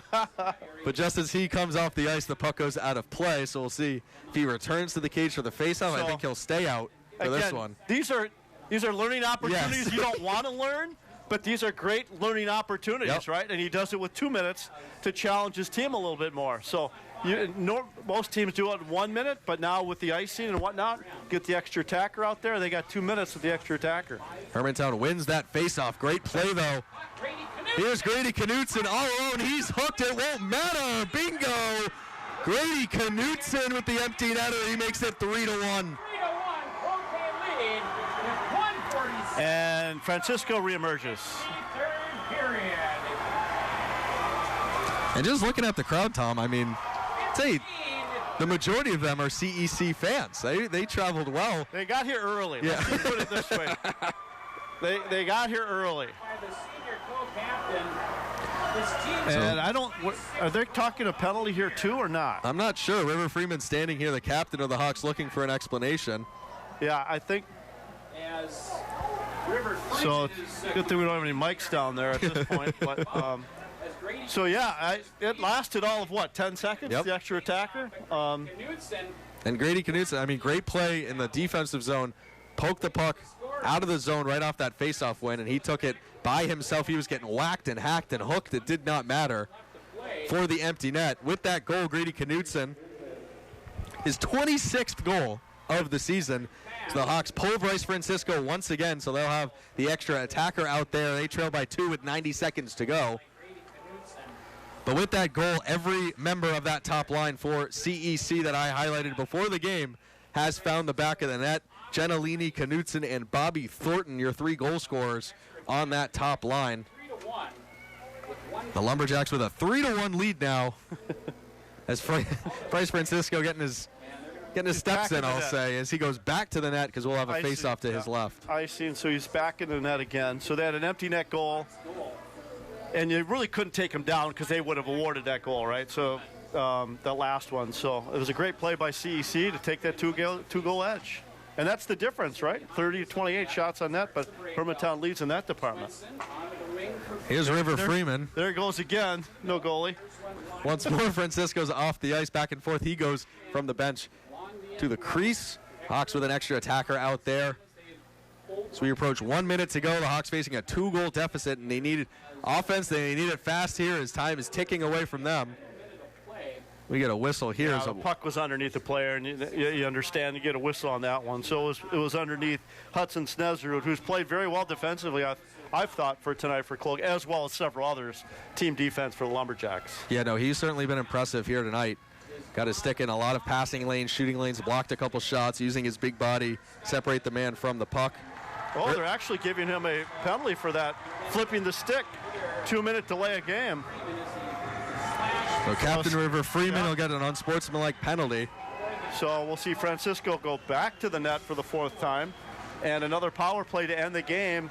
And that was right on the face-off. Yep. He lifted the stick before the, I think he must have been warned. My guess is he was warned, or there was some communication that you saw before that maybe the warning took place. But so that was quick. I mean, they didn't waste any time with that whistle.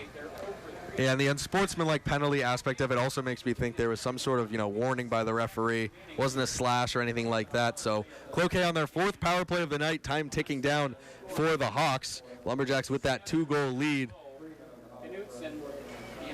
There's an opportunity to try to find Bobby Thornton, Grady Knutson, this top line. They're hungry for more. They smell blood in the water. They'd love to get one more goal here in Hermantown ice this victory away as we approach 30 seconds to go.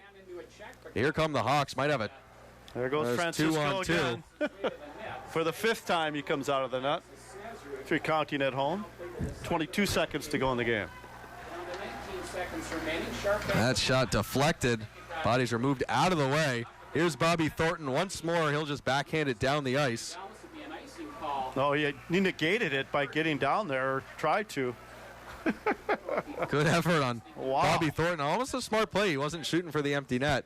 He was just trying to let the puck kind of dribble into the zone, hopefully let the clock run out. But we'll have one face-off to the right of Jacob Ionardo, who's played great for the Lumberjacks. He's up to 29 saves on the night on 30 shots from Hermantown. Mix up off the face-off. Peterson did win it, but Cloquet able to skate out. That shot high into the air and right over the net. Still not over. We'll get an icing call with 0.7 seconds left. They must not know that I have a news station to get back to. Thursday night face-off? No, this is a great game, and I'm glad we could bring it to you tonight. Certainly. Entertaining game, and not quite over, but it will be shortly. And nice job, Daniel. Been a lot of fun. Appreciate it, Tom. A huge win for the CEC Lumberjacks, ranked 2 in Single A. What a massive win as the Lumberjacks skate over to their student section to celebrate. They take the victory 3-1, sorry. Bobby Thornton with the game-winning goal in the second period. Grady Knutson getting the empty netter with about a minute 30 left in the third. Goaltender Jacob Ionardo for Cloquet makes 29 saves in the victory. Bryce Francisco, he played great too. Don't get me wrong, for Hermantown. He made 25 saves on 28 shots. Both teams will meet at center ice for the handshake line, one of the greatest traditions in all of sports. Absolutely, the hard-fought game. Especially in high school. You know, especially in hockey, you know, such a physical, violent game, a lot of energy to come together at the end of the game, shake hands. We certainly won't see the last of these two teams, though. May meet again in that Section 7 section playoffs later at Amsoil. An impressive season by both these squads, but a big victory for the Lumberjacks as they skate to a 3-1 win. And I don't think Patrick Andrews and his coaching staff are going to be disappointed. I mean, they played hard, they played well. Cloquet Carleton took advantage of the opportunities that they had. It wasn't like they played a terrible game. You know, they've had a week off, right? So got their legs back, and the good thing is now they turn around just like a tournament time and play again. So they play Moorhead again tomorrow. So it'll be a quick turnaround for them. Another learning opportunity to how to play high-level hockey back-to-back nights. In this case, they get to do it at home, though. Yeah, great opportunity for them, especially, you know, the scoreboard's 3-1, but that was a one-goal game the entire game. You know, it was close, tight, playoff-style hockey here at Hermantown Ice Arena, and a great lesson for the Hawks team as they advance towards the end of the regular season and into the section playoffs, a section which they've won 14 of the last 15 years. They certainly want to defend their section championship crown. And as for the Lumberjacks, you know, they started the season 13-0. They came in with a chip on their shoulder. They knew their senior class this year had finally come into their own, had some great leadership, and a win like this only puts that belief even higher for this Lumberjacks team to believe that they can contend with the Hawks for that section championship. Shea Walters, head coach, and of course Patrick Andrews had a nice conversation there. They go over and thank the officials as well. So great to see you know, those coaches also have that strong relationship as well. So Daniel, why don't you call your last break, and we have one more break to take, and then we'll wrap things up here. So Certainly. I'll let you, Daniel Chiarelli. Well, thank you very much, Tom. Break. Yeah, we'll take one more break here from the Hermantown Ice Arena. The CEC Lumberjacks skating to a 3-1 win. We'll have the final recap from this one coming up next. And welcome back one final time from the Hermantown Ice Arena. The CEC Lumberjacks boys varsity team skating to a 3-1 victory over the Hermantown Hawks. A great game, playoff-style hockey being played here tonight. Always appreciate you joining us. Daniel Chiarelli alongside the legendary Tom Hansen as we wrap through the recap of this one. Certainly a tight contest.